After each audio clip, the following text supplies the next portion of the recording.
남자고 여자고 이게 서로 힘든 거죠. 또 그냥 50, 60 넘은 남자들은 씻지도 않아. 그냥 냄새 나고 그냥 이러니까 그냥 남편 옆에 가까이 가기도 싫은 거죠. 예. 근데 이 부부가요, 서로 애인같이 살아야 돼요. 우리 자매님들 자기를 애인같이 꾸며야 돼요. 그래갖고 언제든지 집에서도 깔끔하고 예쁘게 차려입으면 남자가 기분이 좋잖아요.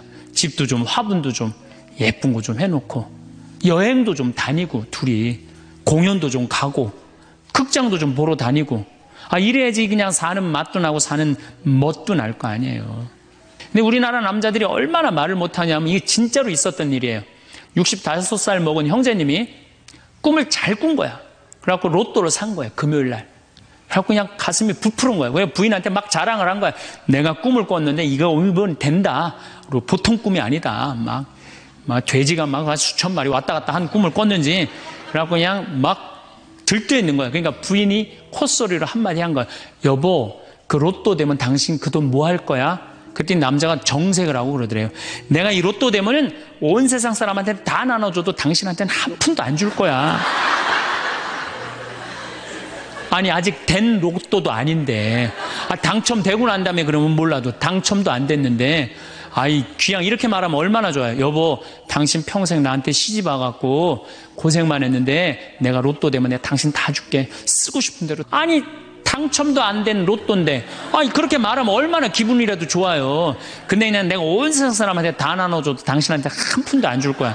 이게 할 말이에요. 근데 우리나라 남자들이 이런다고요. 다른 형제님들이 마누라 너무너무 이쁘고 좋겠다고 살아봐라야 눈 한번 하얗게 뜨고 하면 독사가 그런 독사가 없다.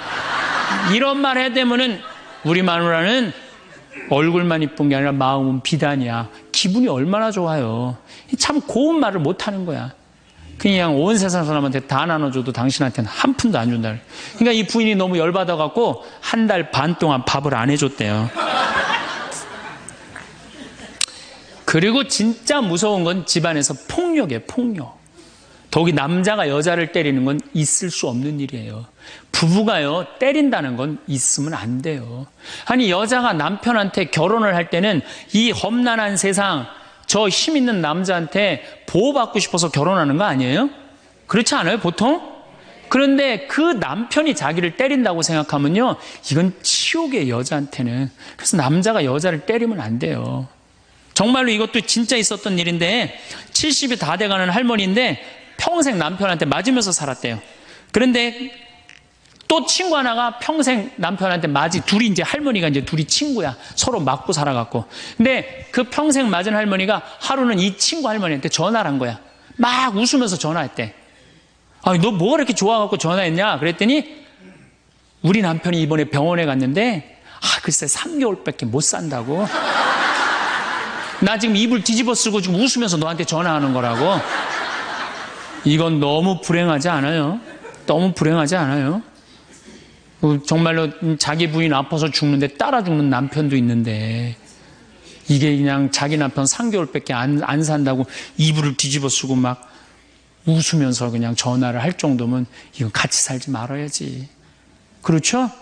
오늘도 황창현 신부님의 말씀을 통해 행복한 노후를 위한 해안을 얻어가시길 바랍니다.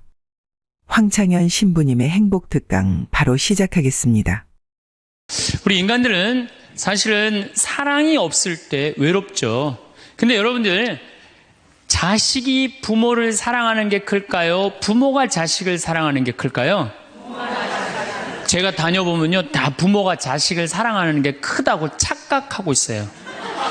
근데 3살, 4살, 5살 때만 애들에도 누가 더 부모를 사랑하느냐면 자식이 더 부모를 사랑한대요.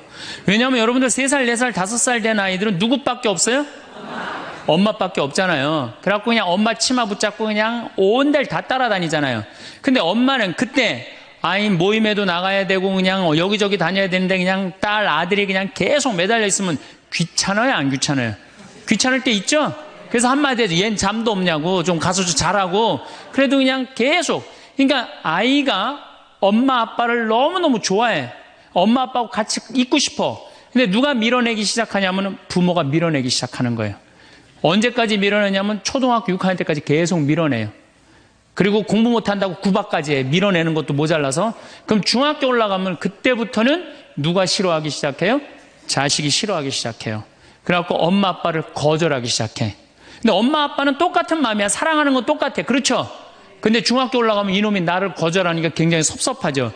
그런데 10년 동안 밀어낸 걸 생각해야죠. 10년 동안 같이 아이가 놀아달라고 그럴 때 놀아주고, 뭐 매달릴 때 같이 안아주고, 눈 마주쳐주고, 대화해주고, 얘기 들어줬으면은 중학교 올라도 걔는 엄마 아빠 안 미워해요. 그런데 3살서부터 계속 귀찮다고 그러고 자라고 그러고 그냥 뭐 또 때리고 막 공부 못하면 뭐 그냥 네가 그냥 내가 널 낳고 미역국을 끓여 먹고 내가 한심하다 그러고, 그리고 중학교 올라가고 자식이 엄마 막 째려보고 신경질 보고 소리 지르면은 그땐 당황스러운 거예요. 그래서 그런 착각을 하지 마시라는 거예요. 자식이 여러분들을 거절하게 되는 데는 누가 기여를 하는 거예요? 여러분들이 기여를 하는 거예요. 제가 신학교 때 부제 때 매스컴 세미나라는 걸 했는데 그때 어떤 자매가 와갖고 정말 내 눈물을 찔끔 나게 하는 강의를 한 적이 있어요. 이 자매가 아들이 셋 있었대요. 근데 아들이 셋 있는 집은 항상 둘째가 문제예요. 첫째는 첫째라고 잘해주고 막내는 막내라고 잘해주죠. 그렇죠? 둘째는 항상 소외의식을 느껴요. 항상 피해의식을 느낀다고요.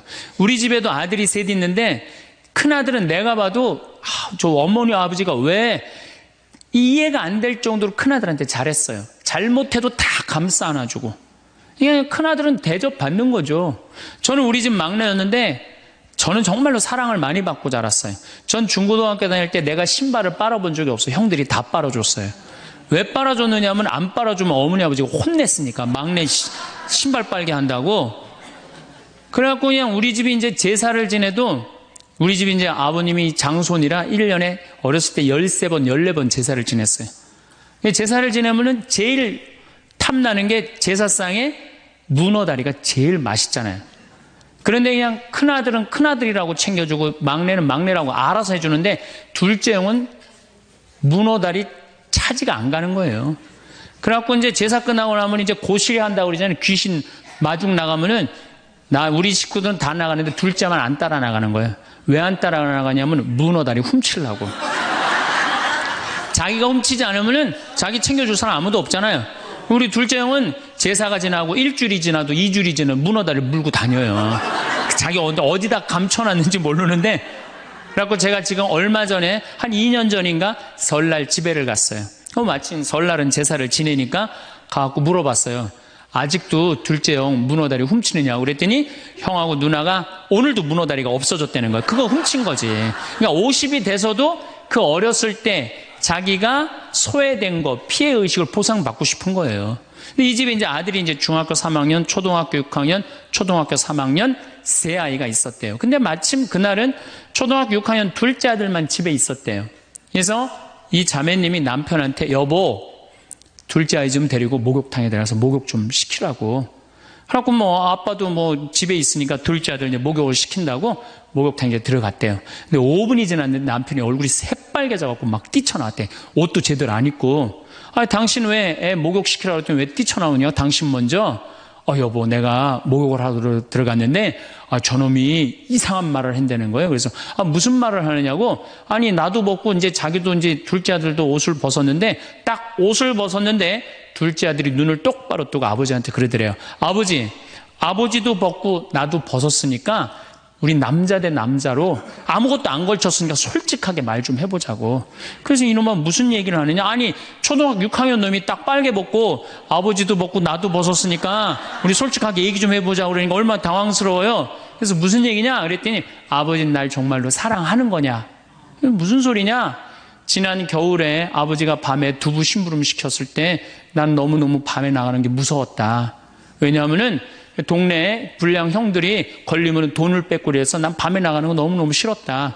중학교 3학년 큰형도 있는데 내가 그래서 큰형 왜 안 시키냐고. 그러니까 아버지가 나한테 소리 지르고 나한테 갔다 그래서 내가 울면서 갔다 왔다. 내가 그렇게 무서운데 얼마나 내가 서러웠는지 알았느냐. 그 아버지 나 사랑하는 거냐. 내가 그렇게 마음고생하는 걸 아냐. 뭐 아버지 할 말 없지. 또 아니, 내가 구두 닦았을 땐 한 번도 칭찬도 안 하는데 막내가 아버지 구두 닦으면 그렇게 좋아하고 칭찬하고 500원도 주고 그러는데 왜 나는 한 번도 그런 적이 없느냐. 그리고 우리 아들 셋이서 인사할 때 잘 다녀오시라고 그럴 때 내 머리 쓰다듬은 좀 있냐. 한 번도 없다. 막내 머리만 쓰다듬어 줬지. 날 사랑하는 거냐. 아들이 그냥 그렇게 물어보는 거예요. 당황스러운 거죠. 부모는 항상 세 아들 다 사랑한다고 그러지만은 자식이 느끼는 건 너무너무 섭섭했던 거죠. 그래서 이 아빠가 너무너무 당황스러워갖고 그랬대요. 나는 너를 너무 믿었기 때문에 심부름도 시킨 거고, 난 너를 너무너무 믿었기 때문에 막내 어리니까 이렇게 한 거지. 난 이 셋 중에 너를 너무너무 사랑한다. 그리고 너무 당황스러워서 그냥 옷도 그냥 대충 입고 뛰쳐나온 거예요. 그 자리에서 너무 있기 미안해갖고. 그래갖고 제가 어떻게 하나 보라고 그랬더니 문을 빼꼼히 열고 보니까 아들이 눈에는 눈물이 뚝뚝뚝 떨어지는데 입에는 미소가 있더라는 거예요. 아빠가 날 사랑한다고 그러니까. 그러니까 누가 사랑하는 게 커요? 자식이 부모 사랑하는 게 큰 거예요. 그 사랑을 부모가 까먹고 자꾸 자식한테 못되게 하는 거죠. 그래서 여러분들 정말로 우리가 부모라는 게 중요해요. 아버지가 없는 자식들은 참 힘들어요. 아버지가 없는 자식들은. 여러분들 그 삼국 통일을 한 궁예, 왕건, 견우, 후백제, 거기에 궁예 얘기를 좀 할게요. 궁예가요, 뭐 역사적으로 뭐 확실하진 않지만 47대나 48대 경문왕 아들이었대요. 이 셋 중에 제일 난 사람이에요. 왕건은 귀족 아들이고 견우는 평민 아들이야. 근데 궁예는 왕의 아들이었어요. 근데 아버지 없이 자랍니다. 아버지 없이 자라요. 아버지 없이 자라는 사람들은요, 심리학자들이 얘기를 하기에 1살서부터 3살 때까지 가장 중요하대요. 이때 아버지 엄마가 안아주고 뽀뽀해주고 엄마 아빠라고 그럴 때 격려해주고 기저귀 갈아주고 이럴 때 아이들은 뭐가 생기느냐 하면 신뢰심이 생긴대요. 세상은 믿을 만한 데다. 그리고 그냥 아이가 막 걸을 때 옆에서 박수 쳐주고 걸음 뛸 때 그럼 아이들이요, 그 굉장히 심리적으로 안정감을 준다는 거예요. 그런데 이때 아버지가 없는 아이들은 심리적으로 굉장히 불안하다는 거예요. 여러분들, 이 아빠가 아이들 이 목마 태워주면은 애들 좋아해요, 안 좋아해요? 좋아하죠? 그런데 아빠 키가 1m 70이고 애가 50cm면 2m 20이에요. 그 꼭대기에 올라가고 또 애는 아빠 머리를 잡고 막 까르르 넘어가지 않아요? 좋아갖고 아빠 머리를 잡고 걔는 무의식 속에 이런 생각을 갖는데요. 세상은 이렇게 높아도 믿을 만한 데다. 이 든든한 아버지가 있으니까. 그런 믿음이 생긴다는 거예요. 그런데 궁예는 그랬던 경험이 한 번도 없었던 거야. 그러니까 나중에는 사람을 의심을 하기 시작하는 거예요. 의심하기 시작하는 거예요. 그래갖고 나중에 관심법이라는 걸 개발해요. 그래갖고 네가 의심하는지 안 의심하는지 내가 안다. 그래갖고 그냥 신하들도 그냥 의심도 안 하는데 너 의심한다고 그러고 죽이고, 결국 누구까지 죽여요? 자기 부인하고 아들까지 죽여요. 그리고 마지막으로 쓸쓸한 최후를 맞이해요. 신부님, 나는 우리 남편이 일찍 죽어갖고 우리 애들 그냥 혼자 키웠는데 너무 섭섭합니다. 아버지 없이도 훌륭하게 자라는 사람 간혹 있어요. 그게 누구냐면 오바마가 아버지 없이 자라잖아요. 할머니 손에서 얼마나 훌륭해요. 그렇죠? 그러나 일반적으로 보면은 그렇다는 거예요. 아버지가 굉장히 중요한데, 근데 슬픈 거는 우리나라는 아버지가 있어도 없는 것 같아요. 아버지가 있어도 애는 학원 다니냐고 그냥 정신 팔려가고 아버지는 돈 번다고 해갖고 서로 사랑을 쌀 시간이 없는 거. 서로 사랑을 쌀 시간. 여러분들 자식들이 세상 살아가기 힘들다 하더라도 그 든든한 아버지가 있는 자식들은요, 극복해 나가요. 든든한 아버지가 있는 자식들은. 또 요한복음 17장 하느님 아버지와 얼마나 깊은 사랑으로 묶여 있는지 잘 보여주는 구절이 있어요. 아버지, 세상이 생기기 전에 제가 아버지 앞에서 누리던 그 영광으로 이제 다시 아버지 앞에서 저를 영광스럽게 해주십시오. 그리고 이어서 이렇게 말씀하십니다. 아버지, 아버지께서 제 안에 계시고 제가 아버지 안에 있듯이 그들도 우리 안에 있게 해주십시오. 난 이 구절을 보면요, 가슴이 떨려요. 여러분들 자식 중에 아버지한테 아버지 안에 내가 있고 내 안에 아버지가 있어, 이렇게 말하는 자식들이 있어요? 그런 고백을 할 수 있는 자식이 몇 명이나 될까요? 아버지 안에 내가 있고 내 안에 아버지가 있다. 예수님은 이렇게 아버지를 사랑했던 거예요. 의로우신 아버지, 세상은 아버지를 알지 못하였지만 저는 아버지를 알고 있습니다. 저는 그들에게 아버지의 이름을 알려주었고 앞으로도 알려주겠습니다. 아버지께서 저를 사랑하신 그 사랑이 그들 안에 있고 저도 그들 안에 있게 하려는 것입니다. 예수님은 그 말씀을 하고 난 다음에 유다의 배반으로 붙잡히세요. 그러니까 예수님은 활동 시작할 때부터 아버지 얘기 시작해갖고 마지막 끝날 때까지 아버지 얘기한 거야. 아버지하고 이야기를 하는 거를 멈추지 않으십니다. 그리고 겟세마니 동산에서도 아버지와 끈끈한 사랑을 보여주시죠. 아버지, 하실 수만 있으시면 이 잔이 저를 비껴가게 해주십시오. 그러나 제가 원하는 대로 하지 마시고 아버지께서 원하시는 대로 하십시오. 요새 이런 아들이 어디 있어요? 제 뜻대로 말고 아버지 뜻대로 하세요. 이런 아들이 어디 있어요? 다 내 뜻대로 해달라고 그래요. 엄마 아버지가. 그렇죠? 근데 예수님은 하느님 아버지가 그렇게 기뻤던 거야. 맨 마지막에 아버지 이 사람들을 용서하여 주십시오. 그리고 마지막으로 이런 말씀을 하십니다. 아버지 제 영혼을 아버지 손에 맡깁니다. 그러니까 이 아버지와 철저한 끈으로 묶여 있었던 예수님은 그 마지막 제자들이 다 버리고 도망갔어도 그 아버지에 대한 사랑, 내 안에 아버지가 있고 아버지 안에 내가 있다는 그 기가 막힌 사랑으로 극복하시고 인류 구원의 문을 여신 거예요. 그렇다면 우리나라 아버지들도 이런 아버지가 돼야지. 자식들한테 이런 아버지가 돼야 되는데 이런 아버지가 과연 몇이나 있느냐. 저는 다행히 우리 아버지를 참 잘 만났어요. 전 참 아버지를 좋아해요. 나는 어렸을 때 추억이 아버지하고 매일 토요일날 일요일만 되면 산에 가갖고 도토리 따고 밤 줍고 또 내가 망보고 아버지가 대추나무 올라가고 막 서리하고 막 이런 거 많이 했어요. 예. 그래갖고 막 걸려갖고 막 대추밭 주인한테 막 욕먹으면 그냥 얘는 누구냐고 그러면 우리 막내 아들이라고 그러면 그냥 막내 아들 데리고 좋은 거 가르쳐 준다고 그냥.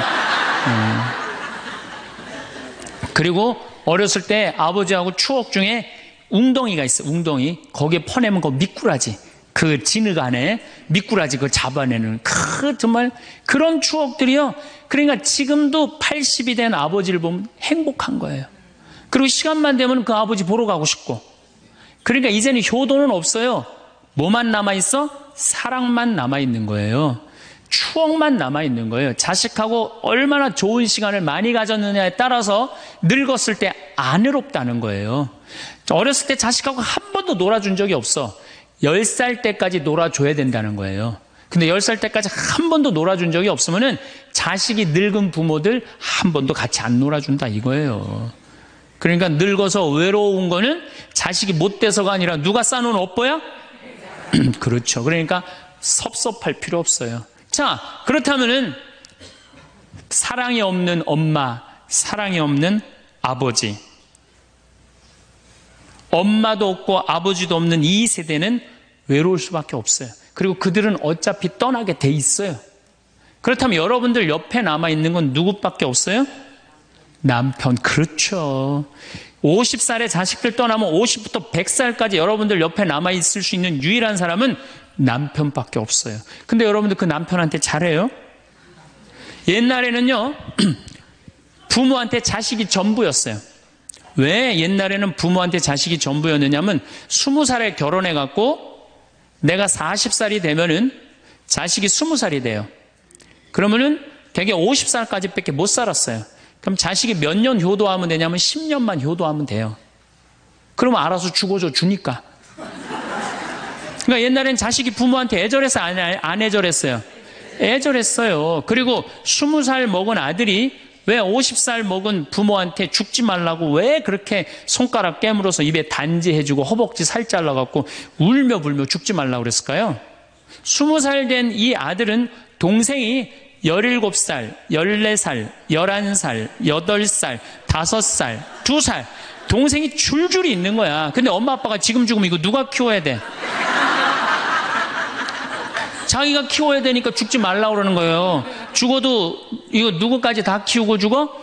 막내까지 키우고 죽어라 이거야. 근데 만약에 우리 엄마 아버지가 막내까지 다 키웠다, 그럼 엄마 아버지 나이가 60이 되는 거예요. 그래서 60까지 산 부모한테 너무 고맙다고 차려준 잔치가 환갑잔치예요. 근데 이 환갑진갑 다 받아먹고 갈 생각을 해요, 안 해요? 안 하잖아요. 이게 큰 문제예요. 그러니까 자식이 모시다가 지치는 거예요. 그러니까 부모 60, 70부터는요 부모 관심 없어요.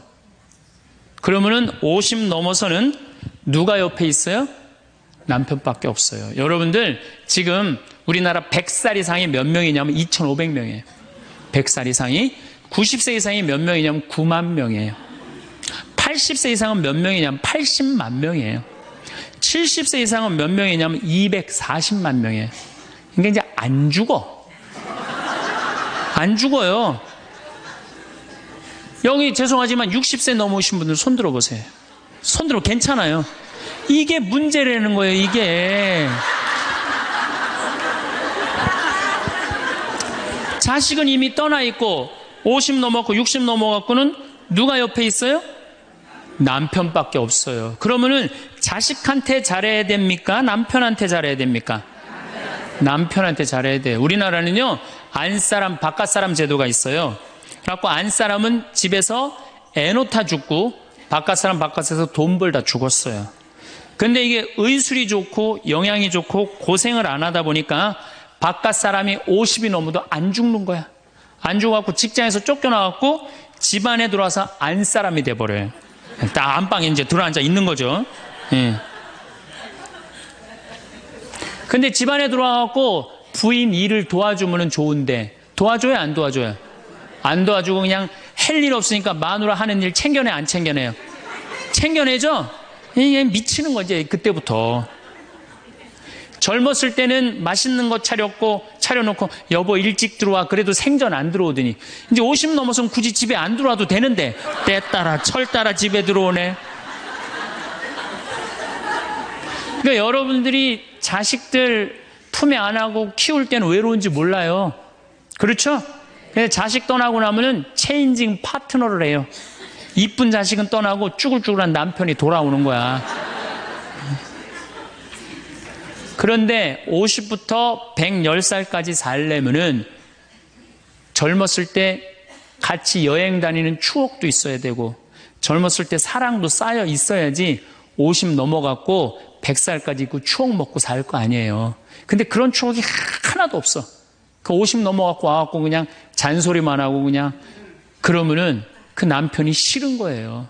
그러니까 서로 한 집에 살지만은 각방 따로 쓰고 외롭게 사는 거죠. 그래도 여러분들은 괜찮아요. 여러분들은, 우리 신부들은요 진짜 불쌍해요. 생각을 해봐요. 20살에 신학교 들어갔어요. 그래서 30에 신부 돼요. 그래갖고 옛날엔 75세 은퇴였어요. 75세 은퇴. 75세는 그래도 괜찮았어요. 은퇴하고 그냥 거의 바로 이제 세상 떠나시니까 요즘 70세로 은퇴가 내려왔어요. 그리고 이제 65세로 내린대요. 65세 은퇴해도 된다. 이렇게 내린대. 왜? 서울교구 우리 보좌 신부님들 뭐 10년, 12년, 13년 하잖아요. 그러니까 빨리 은퇴할 사람 빨리 하고 보좌들 빨리 본당 내보내야 되니까 빨리 은퇴해라 이거야. 그러면은 65세부터 은퇴해갖고 우리 부관장 신부는 110살까지 산단 말이야. 그러면은 20살에 신학교 들어갖고 65세까지 45년 혼자 살아. 그래갖고 65세 은퇴해갖고 110살까지 또 혼자 살아. 45년, 90년 혼자 사는 거야. 그래서 나는 우리 신부님들 은퇴시키는 거 반대하는 신부예요. 65세 은퇴시켜갖고 다시 보좌 신부로 발령을 내라. 보좌 신부로 발령을 내갖고 아니 고해성사 듣게 하면 되잖아요. 아 얼마나 여러분들 속에 있는 얘기하고 싶은 거 많아요. 그렇죠? 아 그럼 고해성사 듣게 하고 또 굳이 신부님들 65세 넘어가고 강론 안 해도 돼요. 미사 없는 강론하게 하면 되잖아. 강론하라 그러면 또 한 소리 또 하고 그러실 수 있으니까 얼마나 좋아. 차라리 65세에 은퇴시킬 거면 아예 60에 은퇴를 시켜서 장가를 그냥 보내라.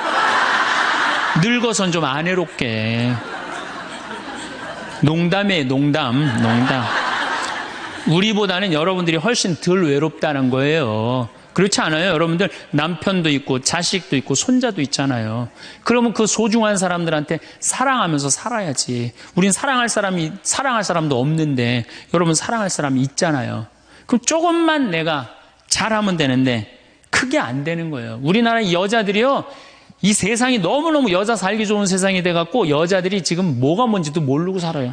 집에서 남편들, 여러분들 남편들이 200만 원, 300만 원 벌어갖고 돈 갖다 주잖아요. 여러분들 길 지나가다 보면은 여러분들 10,000원 주는 사람 있어요? 지나가는 남자가? 없죠?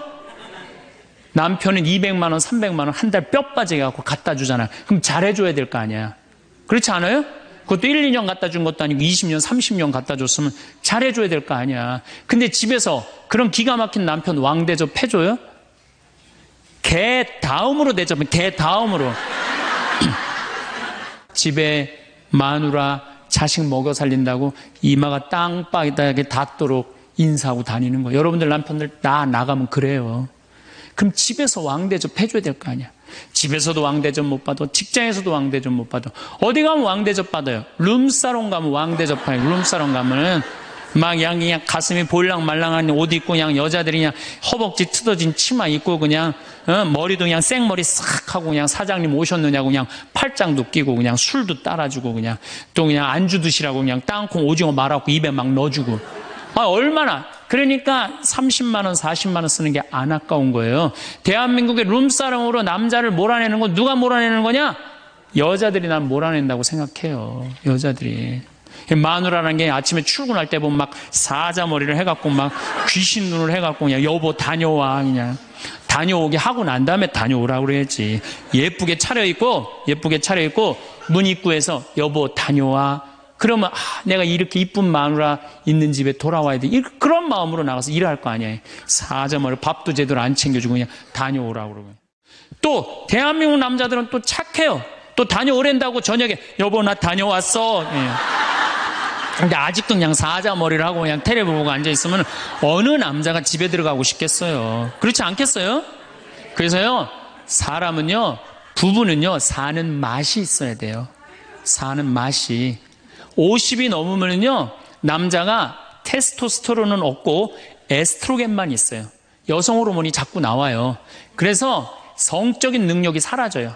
성적인 능력이 사라지니까 50 넘은 남자들은 무슨 낙으로 사느냐면 먹는 낙으로 사는 거예요. 먹는 낙으로. 그냥 50만 되면 말하는 거 좋아하고 먹는 거 좋아한단 말이야. 근데 이 남자는 50이 넘으면 먹는 걸 좋아하는데 50이 넘은 여자는 이 세상에서 제일 하기 싫은 게 밥이야, 밥.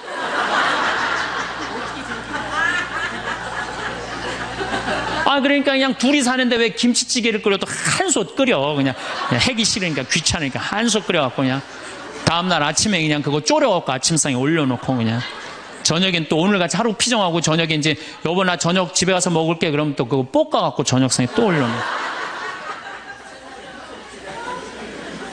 좀 회도 떠갖고 예? 여기 가깝잖아요. 회시장 가갖고 우럭 회 맛있잖아요. 매운탕도 떠갖고 소주도 한 병 사고 그래갖고 그냥 허벅지 트어진 치마 이브닝 드레스도 하나 딱 입고 저녁에 남편 들어오면 여보 이거 내가 한 거야 딱 술 따라주면 남자가 얼마나 살맛이 나요. 사는 맛 나지 않겠어요? 네, 좀 신선로도 좀 해갖고 탁 하고 짜장면도 좀 만들어주고 베트남 국수도 좀 해서 주고 요즘 뭐 또 순대 또 그냥 유명한 데 많잖아요. 전화하면 택배로 다 보내주잖아요. 순대도 탁 썰어갖고 그냥 간 썰어갖고 그냥 소주 한 잔 탁 하고 신부님 무슨 돈으로 그런 걸 합니까? 애 휴학시키고 자식은 무슨 자식이야. 지금 누구밖에 없어요? 부부밖에 없어요. 애 휴학시키고 그렇게 하세요. 신부님 난 휴학시킬 자식이 없는데 집 잡혀요. 나이 드신 분들은 은행에 가고 집 잡혀갖고 다 쓰세요. 자식 물려줄 생각하지 말고. 네. 그래야지 사는 맛으로 사는 거 아니에요. 그리고 부부는 사는 맛으로도 살아야지만 사는 멋으로도 살아야 돼. 사는 멋이 있다. 멋있게 살아야 될 거 아니에요.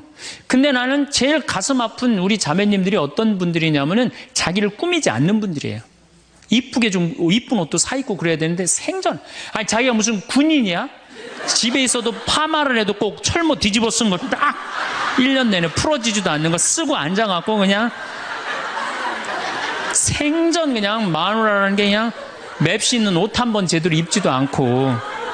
그럼 남편이 사는 맛이 있어요? 사는 멋이 있어요? 좀 꾸며야죠, 본인이. 예쁜 옷도 좀 사서 입고, 좀 브릿지도 좀 넣었다가, 머리도 그냥 생머리도 했다가, 이쪽으로도 묶었다가, 저쪽으로도 묶었다가, 어느 날 좀 틀어도 올리고, 막 이래야지 그냥 남자가 사는 맛도 있고, 사는 멋도 있을 거 아니에요. 생전 그냥, 옷도 그냥, 신부님, 맵시가 있어야지 옷을 사입죠. 그러면 좀 살도 좀 빼시고. 그냥 이건 벤지 엉덩이지 구분도 안 되는 그냥 몸매를 가지고 그냥 몸빼바지만 계속 짚고 이 집에 있으면은 어느 남자가 집에서 가고 싶어요. 본인을 꾸미시라는 거예요. 그래서 남자는요 사는 맛도 있고 사는 멋도 있는 거, 멋도 있어야 돼요. 그래서 예쁜 옷. 남편도 좀 꾸며주고. 남편도 좀 나비 넥타이도 좀 하고. 남자가 50이 넘으면요 제가 지난 그 미국에 한번 강의를 갔는데 너무 멋있는 부부를 봤어요. 남편이 한 60쯤 돼 보이는데 식사를 같이 하려고 그러는데 남편이 살짝 머리가 벗겨졌더라고요. 근데 부인이 사각모를 탁 저기 차에 하더라고요. 남편을 바깥에서 만났는데 딱 했는데 부인이 여보 이거 써 탁 씌워주는데 너무 멋있더라고요. 여러분들 앞 백화점에 가갖고 남편 좀 사각모도 좀 멋있는 거 좀 중절모도 멋있는 거 사서 탁 씌우면 얼마나 좋아. 그렇지 않아요? 옷도 이제 50이 넘으면요 단색을 입어야 돼요. 노란색을 입든지 초록색을 입든지 아니면 빨간색을 입든지 그래야지 좀 젊어 보이는데 이거는 그냥 김치국물 떨어져도 안 보이는 체크무늬 사서 입혀갖고 그냥 1년 내내 빨아주지도 않고 그냥 맛도 없고 멋도 없는 거죠. 그래서 좀 무슨 돈으로 애 휴학시키고 자식은 무슨 자식이에요. 여러분들 이제 50이 넘어가갖고요 여러분들의 유일한 동반자는 누구밖에 없다? 남편밖에 없다. 그럼 남편한테 잘해줘야죠. 제가 여러분들한테 꼭 부탁하고 싶은 거는 옛날에 중세시대는요 성제 집 다 팔아 갖고 갔어요. 다 팔아서 그냥 예루살렘 가는 걸로 끝나는 거예요. 거기서 죽어도 여한이 없다고. 그러니까 여러분들도 예수님 어제 복음에 자케오 얘기 나왔죠? 그거 예리고 얼마나 좋아요. 그리고 그냥 갈릴레아도 좀 호수도 가보고 얼마나 좋아요. 신부님 무슨 돈으로? 휴학시키고 그 돈이면 충분해요.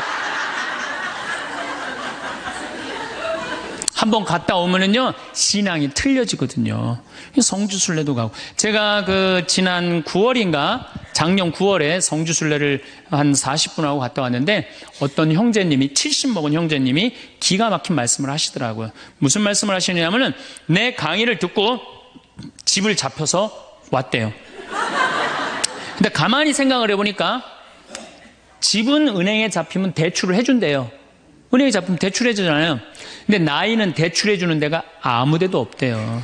여러분들 누가 나이 대출해줘? 한 살이라도 더 먹기 전에 다리에 힘 풀리기 전에 갔다 오셔요. 그리고 내가 성주순례를 가면은 너무 행복해하는 거 자매님들이. 그래갖고 나는 은혜 받아갖고 성제 갖고 그냥 성령을 충만히 받아갖고 10일 동안 저렇게 행복하고 그냥 은총에 그냥 가득한 줄 알았더니 12일 동안 밥을 안 하잖아. 밥을.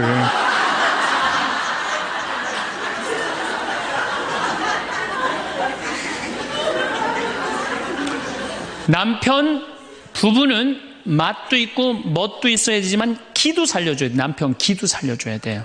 50이 넘어갖고 남편 기 살려줄 사람이 직장에서 기가 살겠어요? 사회에서 기가 살겠어요? 본인이 기가 살겠어요? 유일하게 기 살려줄 수 있는 사람은 누구밖에 없어요? 부인밖에 없어요. 부부가 50이 넘으면요 자식들 떠나고 둘만 덩그랗게 집에 남아서 50년을 같이 살아야 돼요. 말을 정말로 남편 즐거운 말, 남편 좋은 말. 우리 남편 아직도 알통 튼튼하다. 우리 남편 아직도 어깨가 그냥 대유평 평야 같다. 이런 말 해주는 게 중요한 거예요. 그런데 그냥 말을 진짜 못해. 내가 2000년 역사상 말 진짜 못하는 놈 한 놈 알고 있어요. 어떤 놈 진짜 말 못하느냐면은 십자가상 예수님 십자가 위에 매달렸을 때 왼편의 강도. 진짜 말 못하는 놈이에요, 그놈. 이제 십자가 매달렸어. 너무 아파. 자기도 이제 죽기 일보 직전이고 옆에 구세주라는 사람도 옆에 있단 말이야. 그러니까 그냥 이 사람이 막 분이 치밀었나 봐요. 야, 네가 무슨 구세주냐? 네가 구세주라면 너도 살리고 나도 살려봐라. 너도 죽는 주제에 무슨 구세주냐? 막 욕을 해댄 거예요. 그러니까 예수님이 그냥 매달려갖고 아파 죽겠는데 이놈이 이상한 소리 하니까 대꾸도 안 해요. 대꾸도 안 해. 성서 보면은 그냥 가만히 계세요.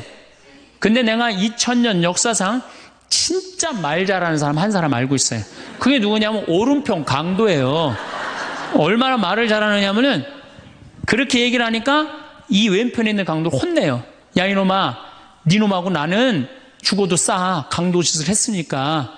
근데 저분이야말로 무슨 죄가 있어. 가난한 사람, 병든 사람 함께 해주고 인간 사랑하신 분인데, 그리고 이 강도가 한마디 해요. 주님, 마지막 날에 저를 기억해 주십시오.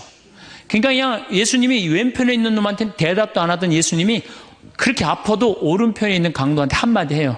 너야말로 오늘 나와 낙원에 들 것이다. 이 말 한마디 잘한 바람에 그냥 예수님하고 1호로 천당에 올라간 사람 아니야. 그렇지 않아요? 루카복음 23장에 나오는 얘기예요. 루카복음에. 그러니까 여러분들 남편 칭찬을 해주세요. 남편. 얼마 전에 제가 우리 동창 신부 아버님이 돌아가셔서 장례미사를 갔는데 마침 그날 어떤 동탄에 있는 본당 총회장님이 은퇴 신부님 10분을 초대해갖고 식사, 보고 초대를 했어요. 부인이 보고 요리를 할 줄 알아갖고. 그래갖고 이제 그 집에 가고 보고를 먹는데, 신부님들, 은퇴 신부님들 보니까 머리가 다 벗겨진 거야, 다. 머리가 다 벗겨져갖고 있더라고요. 근데 내가 그날 마침 이제 장례미사를 해갖고 우리 주교님을 뵀는데, 우리 주교님은 그래도 머리가 많이 나셔갖고 모자를 앞에다 쓰신 거야. 그래갖고 참 보기가 좋더라고요. 주교님이 아주 얼굴이 하얀이 선비같이 생기셨거든요. 그래서 내가 저녁 먹으면서 신부님들은 이렇게 머리가 벗겨졌는데 우리 주교님은 아직도 머리가 나셔갖고 모자를 앞에다 쓰는데 참 보기 좋더라고. 그랬더니 은퇴 신부님 10분이 황 신부 주교님한테 가갖고 샴푸 뭐 쓰는지 좀 알아봐 달라고 막 그러더라고요. 그런데 우리 식사를 한 총회장님, 그 동탄의 총회장님이 신부님, 저는 40부터 머리가 완전히 벗겨졌는데 한 번도 머리 벗겨진 것 때문에 스트레스 받은 적이 없다는 거예요. 그게 무슨 소리냐? 그랬더니 자기 부인이 40에 본당 사목 임원이었는데 사목회를 하고 집에 들어오면 막 짜증을 내고 들어온대요.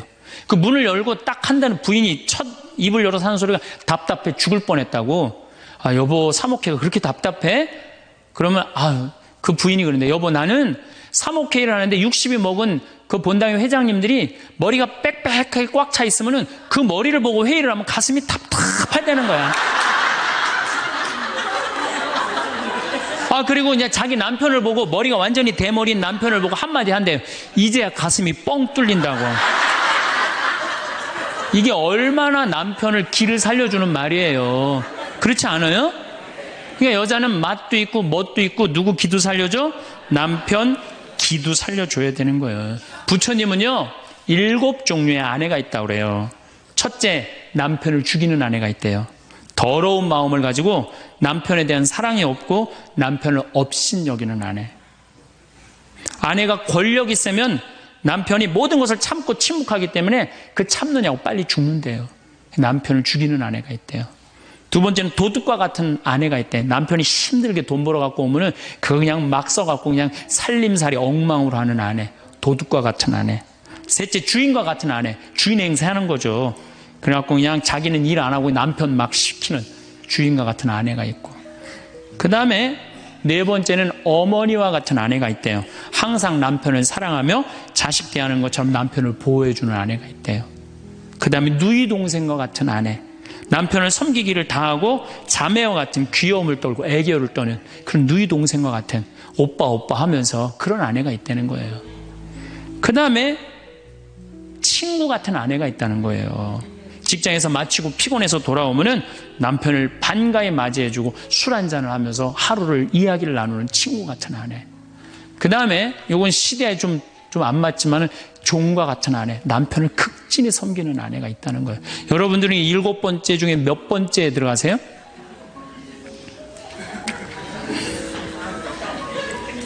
아무것도 아니에요? 이 7번째 아무것도 아니면 큰일인데. 근데 우리나라 남자들도 문제예요. 사실은 이 부인한테 참 잘해야 되거든요. 자기 믿고 따라온 사람이 얼마나 귀하게 해야 돼. 근데 우리나라 남자들 참 부인한테 말 못해요. 정말 이쁘다고 말 한마디 해주면 얼마나 좋아.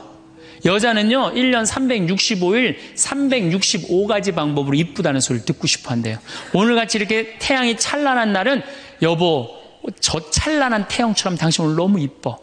그리고 비가 촉촉하게 오면 여보 당신 촉촉한 비처럼 이뻐. 이제 어떤 방법을 써서라도 이쁘다는 말하면 여자는 행복하다는 거예요. 그리고 요리를 해주면 맛있다고 먹으면은 김치찌개 이렇게 맛있는 김치찌개 먹을 수 있는 사람은 세상은 나 하나밖에 없다고.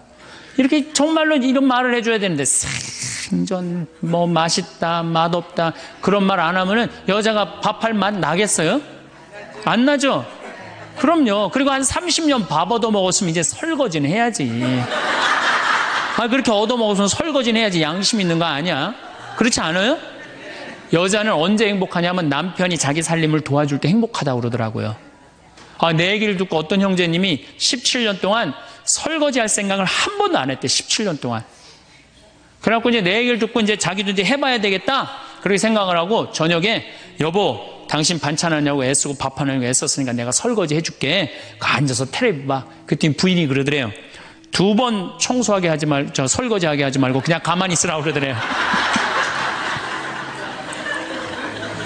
그래서 이 남편이 그랬대요. 아니야 내가 오늘 해보고 싶어서 그래. 그리고 설거지를 했대요. 그리고 이제 그 형제는 미사 해설하러 성당에 갔는데 메시지가 왔대요. 여보 나는 오늘 당신이 한 설거지 지금 다시 하고 있어. 하지만은 오늘처럼 행복한 날은 없어. 17년 결혼 생활 중에 오늘처럼 행복한 날은 없어. 고마워. 내 살림살이를 도와줘서. 그 메시지를 형제님이 나한테 보냈어요. 신부님 요 조그만 거 이렇게 행복할 수 있는데 내가 왜 이제까지 안 했는지 모르겠다고. 그러니까 우리 정말 부인한테 정말로 자매님들한테 서비스 해줘야 돼. 이제는 서로를 사랑해야 돼요. 서로를 사랑하고 아껴줘야 돼요. 그러니까 여러분들 남편한테 잘하세요. 또 여기 있는 우리 형제님들 누구한테 잘해요? 그래도 나이 먹어갖고요. 여러분들 지금 신부님 난 도저히 우리 남편하고 못 살 거예요. 지금 바꿔봐야 거기서 거기에요. 지금 바꿔봐야. 자, 남자하고 여자하고 얼마나 서로를 이해를 못하느냐 하면은 남자는 하루에 2,000마디만 하면은 말 끝난대요. 근데 여자는 하루에 6,000마디를 해야 된대요. 그러니까 여자가 훨씬 말이 많은 거죠. 남자는 직장에 갔다 오면 할 말 끝난 거예요. 집에 할 말이 아무것도 없는 2,000마디 이미 다 했는데 할 말. 남자로 사람으로서 할 말 끝났는데 뉴욕의 게리 머카스라는 교수가 이 통계를 냈어요. 그래갖고 여자는 이제 남자가 이제 남편이 이제 집에 들어올 때만 기다리는 거야. 뭐 이웃집 아줌마 얘기도 하고 싶고 본당시 뭐 욕도 하고 싶고 막 그래갖고 기다리고 있는데 남편이 들어와갖고 여보 그 집 남편은 그렇게 힘들게 돈을 버는데 여자는 맨날 찜질방 다니고 그냥 링크코트 입고 다니고 정신 나간 여자라고. 그럼 남편은 할 얘기가 없는 거야. 쓸데없는 소리 하지 말고 밥이나 내놓으라고. 그럼 여자는 미치는 거예요. 진짜 괜찮은 남자들은 어떤 남자들이냐면은 그래 여보? 그럼 안 되지. 부인이 살림을 잘 살아야지. 남자가 그렇게 고생을 하는데 추임새를 넣어주고 속으로 외우세요.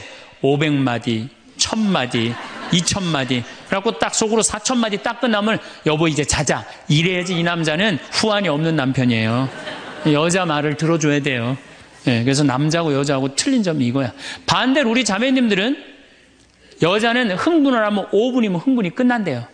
그래갖고 막 장보러 들어와갖고 막 욕을 5분만 하면은 아무 일도 없었던 듯이 부엌에 들어가갖고 콩나물도 따고 멸치 대가리도 딴대요. 아무 일도 없었던 듯이. 근데 남자는 5분 동안 바가지 긁을 동안 가만히 있는데요. 5분 지나면 그때부터 승질이 나기 시작한대. 근데 남자는 한번 승질이 나면 최소한 30분은 성질을 내야 된대. 그래갖고 5분 지나고 나가고 이제 그때부터 이제 여자는 마음이 착 가라앉은 상태에서 저녁 준비를 하는데 그때부터 남자는 이제 거실에서 소리 지르는 거야. 내가 말이야 뭘 잘못했다고 네가 맨날 그러냐고 막 소리 지르면 마음이 가라앉은 여자가 나와서 남자 불을 질러요. 속에다가 뭐라고 그러냐면 당신은 말만 하면 이렇게 성질을 내고 그러느냐고. 자기는 이미 다 흥분 가라앉은 상태에서 막 성질 내는 남편한테 불은 자기가 질러놓고. 그러면 안 된다는 얘기죠. 30분 동안 길길이 뛰게 놔두란 얘기예요. 승질을 건드려 놨으면은. 어쨌든 우리가 이 인생을 외롭게 살고 싶지 않다면은 부부가 사랑하는 수밖에 없어요. 그래야만이 우리 인생이 풍요로워요. 더욱이 여러분들 노년 50년, 60년 부부밖에 없어요. 훈련하면 된대요. 그 부부 사랑 훈련하는 그 많은 책자를 읽어보면요. 그 서로 훈련이 안 돼 있어서 그렇지 훈련하면 서로 사랑한대요. 그리고 외롭지 않다는 거예요. 우리 인간들은 사실은 사랑이 없을 때 외롭죠. 근데 여러분들 자식이 부모를 사랑하는 게 클까요? 부모가 자식을 사랑하는 게 클까요? 제가 다녀보면요. 다 부모가 자식을 사랑하는 게 크다고 착각하고 있어요. 근데 3살, 4살, 5살 때만 해더라도 누가 더 부모를 사랑하느냐면 자식이 더 부모를 사랑한대요. 왜냐하면 여러분들 3살, 4살, 5살 된 아이들은 누구밖에 없어요? 엄마밖에 없잖아요. 그래갖고 그냥 엄마 치마 붙잡고 그냥 온 데를 다 따라다니잖아요.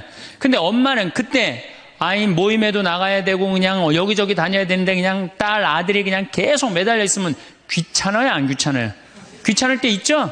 그래서 한마디 해도 얜 잠도 없냐고 좀 가서 좀 잘하고 그래도 그냥 계속 그러니까 아이가 엄마 아빠를 너무너무 좋아해. 엄마 아빠하고 같이 있고 싶어. 근데 누가 밀어내기 시작하냐면 부모가 밀어내기 시작하는 거예요. 언제까지 밀어내냐면 초등학교 6학년 때까지 계속 밀어내요. 그리고 공부 못한다고 구박까지 해. 밀어내는 것도 모자라서. 그럼 중학교 올라가면 그때부터는 누가 싫어하기 시작해요? 자식이 싫어하기 시작해요. 그래갖고 엄마 아빠를 거절하기 시작해. 근데 엄마 아빠는 똑같은 마음이야. 사랑하는 건 똑같아. 그렇죠? 근데 중학교 올라가면 이놈이 나를 거절하니까 굉장히 섭섭하죠. 그런데 10년 동안 밀어낸 걸 생각해야죠. 10년 동안 같이 아이가 놀아달라고 그럴 때 놀아주고 뭐 매달릴 때 같이 안아주고 눈 마주쳐주고 대화해주고 얘기 들어줬으면은 중학교 올라도 걔는 엄마 아빠 안 미워해요. 그런데 3살에서부터 계속 귀찮다고 그러고 자라고 그러고 그냥 뭐 또 때리고 막 공부 못하면 뭐 그냥 네가 그냥 내가 널 낳고 미역국을 끓여 먹고 내가 한심하다 그러고 그리고 중학교 올라가고 자식이 엄마 막 째려보고 신경질을 보고 소리 지르면은 그땐 당황스러운 거예요. 그래서 그런 착각을 하지 마시라는 거예요. 자식이 여러분들을 거절하게 되는 데는 누가 기여를 하는 거예요? 여러분들이 기여를 하는 거예요. 제가 신학교 때 부제 때 매스컴 세미나라는 걸 했는데 그때 어떤 자매가 와갖고 정말 내 눈물을 찔끔 나게 하는 강의를 한 적이 있어요. 이 자매가 아들이 셋 있었대요. 근데 아들이 셋 있는 집은 항상 둘째가 문제예요. 첫째는 첫째라고 잘해주고 막내는 막내라고 잘해주죠. 그렇죠? 둘째는 항상 소외의식을 느껴요. 항상 피해의식을 느낀다고요. 우리 집에도 아들이 셋 있는데 큰아들은 내가 봐도 저 어머니 아버지가 왜 이해가 안 될 정도로 큰아들한테 잘했어요. 잘못해도 다 감싸 안아주고. 이게 큰아들은 대접받는 거죠. 저는 우리 집 막내였는데 저는 정말로 사랑을 많이 받고 자랐어요. 전 중고등학교 다닐 때 내가 신발을 빨아본 적이 없어요. 형들이 다 빨아줬어요. 왜 빨아줬느냐면 안 빨아주면 어머니 아버지가 혼냈으니까 막내 신발 빨게 한다고. 그래갖고 그냥 우리 집이 이제 제사를 지내도 우리 집이 이제 아버님이 장손이라 1년에 어렸을 때 13번, 14번 제사를 지냈어요. 제사를 지내면은 제일 탐나는 게 제사상에 문어다리가 제일 맛있잖아요. 그런데 그냥 큰아들은 큰아들이라고 챙겨주고 막내는 막내라고 알아서 해주는데 둘째 형은 문어다리 차지가 안 가는 거예요. 그래갖고 이제 제사 끝나고 나면 이제 고시리 한다고 그러잖아요. 귀신 마중 나가면은 우리 식구들은 다 나가는데 둘째만 안 따라 나가는 거예요. 왜 안 따라 나가냐면 문어다리 훔치려고. 자기가 훔치지 않으면은 자기 챙겨줄 사람 아무도 없잖아요. 우리 둘째 형은 제사가 지나고 일주일이 지나도 2주일이 지나도 문어다리 물고 다녀요. 자기 어디다 감춰놨는지 모르는데. 그래갖고 제가 지금 얼마 전에 한 2년 전인가 설날 집에를 갔어요. 마침 설날은 제사를 지내니까 가갖고 물어봤어요. 아직도 둘째 형 문어다리 훔치느냐고 그랬더니 형하고 누나가 오늘도 문어다리가 없어졌다는 거예요. 그거 훔친 거지. 그러니까 50이 돼서도 그 어렸을 때 자기가 소외된 거, 피해의식을 보상받고 싶은 거예요. 이 집에 이제 아들이 이제 중학교 3학년, 초등학교 6학년, 초등학교 3학년 세 아이가 있었대요. 근데 마침 그날은 초등학교 6학년 둘째 아들만 집에 있었대요. 그래서 이 자매님이 남편한테 여보, 둘째 아이 좀 데리고 목욕탕에 들어가서 목욕 좀 시키라고.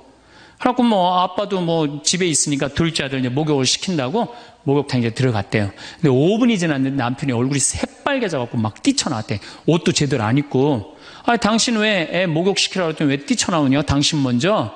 여보, 내가 목욕을 하러 들어갔는데, 저놈이 이상한 말을 한다는 거예요. 그래서, 무슨 말을 하느냐고? 아니, 나도 벗고, 이제 자기도 이제 둘째 아들도 옷을 벗었는데, 딱 옷을 벗었는데, 둘째 아들이 눈을 똑바로 뜨고 아버지한테 그러더래요. 아버지도 벗고, 나도 벗었으니까, 우리 남자 대 남자로 아무것도 안 걸쳤으니까 솔직하게 말 좀 해보자고. 그래서 이놈은 무슨 얘기를 하느냐? 아니, 초등학교 6학년 놈이 딱 빨개 벗고 아버지도 벗고 나도 벗었으니까 우리 솔직하게 얘기 좀 해보자고 그러니까 얼마나 당황스러워요. 그래서 무슨 얘기냐? 그랬더니 아버지는 날 정말로 사랑하는 거냐? 무슨 소리냐? 지난 겨울에 아버지가 밤에 두부 심부름 시켰을 때 난 너무너무 밤에 나가는 게 무서웠다. 왜냐하면은 동네에 불량 형들이 걸리면 돈을 뺏고 그래서 난 밤에 나가는 거 너무너무 싫었다. 중학교 3학년 큰형도 있는데 내가 그래서 큰형 왜 안 시키냐고. 그러니까 아버지가 나한테 소리 지르고 나한테 갔다 그래서 내가 울면서 갔다 왔다. 내가 그렇게 무서운데 얼마나 내가 서러웠는지 알았느냐. 그 아버지 나 사랑하는 거냐. 내가 그렇게 마음고생하는 걸 아냐. 뭐 아버지 할 말 없지. 또 아니 내가 구두 닦았을 땐 한 번도 칭찬도 안 하는데 막내가 아버지 구두 닦으면 그렇게 좋아하고 칭찬하고 500원도 주고 그러는데 왜 나는 한 번도 그런 적이 없느냐. 그리고 우리 아들 셋이서 인사할 때 잘 다녀오시라고 그럴 때 내 머리 쓰다듬은 좀 있냐. 한 번도 없다. 막내 머리만 쓰다듬어 줬지. 날 사랑하는 거냐. 아들이 그냥 그렇게 물어보는 거예요. 당황스러운 거죠. 부모는 항상 세 아들 다 사랑한다고 그러지만은 자식이 느끼는 건 너무너무 섭섭했던 거죠. 그래서 이 아빠가 너무너무 당황스러워갖고 그랬대요. 나는 너를 너무 믿었기 때문에 심부름도 시킨 거고 난 너를 너무너무 믿었기 때문에 막내 어리니까 이렇게 한 거지. 난 이 셋 중에 너를 너무너무 사랑한다. 그리고 너무 당황스러워서 그냥 옷도 그냥 대충 입고 뛰쳐나온 거예요. 그 자리에서 너무 있기 미안해갖고. 그래갖고 제가 어떻게 하나 보라고 그랬더니 문을 빼꼼히 열고 보니까 아들이 눈에는 눈물이 뚝뚝뚝 떨어지는데 입에는 미소가 있더라는 거예요. 아빠가 날 사랑한다고 그러니까. 그러니까 누가 사랑하는 게 커요? 자식이 부모 사랑하는 게 큰 거예요. 그 사랑을 부모가 까먹고 자꾸 자식한테 못되게 하는 거죠. 그래서 여러분들 정말로 우리가 부모라는 게 중요해요. 아버지가 없는 자식들은 참 힘들어요. 아버지가 없는 자식들은. 여러분들 그 삼국 통일을 한 궁예, 왕건, 견우, 후백제 거기에 궁예 얘기를 좀 할게요. 궁예가요. 뭐 역사적으로 뭐 확실하진 않지만 47대나 48대 경문왕 아들이었대요. 이 셋 중에 제일 난 사람이에요. 왕건은 귀족 아들이고 견우는 평민 아들이야. 근데 궁예는 왕의 아들이었어요. 근데 아버지 없이 자랍니다. 아버지 없이 자라요. 아버지 없이 자라는 사람들은요, 심리학자들이 얘기를 하기에 1살서부터 3살 때까지 가장 중요하대요. 이때 아버지 엄마가 안아주고 뽀뽀해주고 엄마 아빠라고 그럴 때 격려해주고 기저귀 갈아주고 이럴 때 아이들은 뭐가 생기느냐 하면 신뢰심이 생긴대요. 세상은 믿을 만한 데다.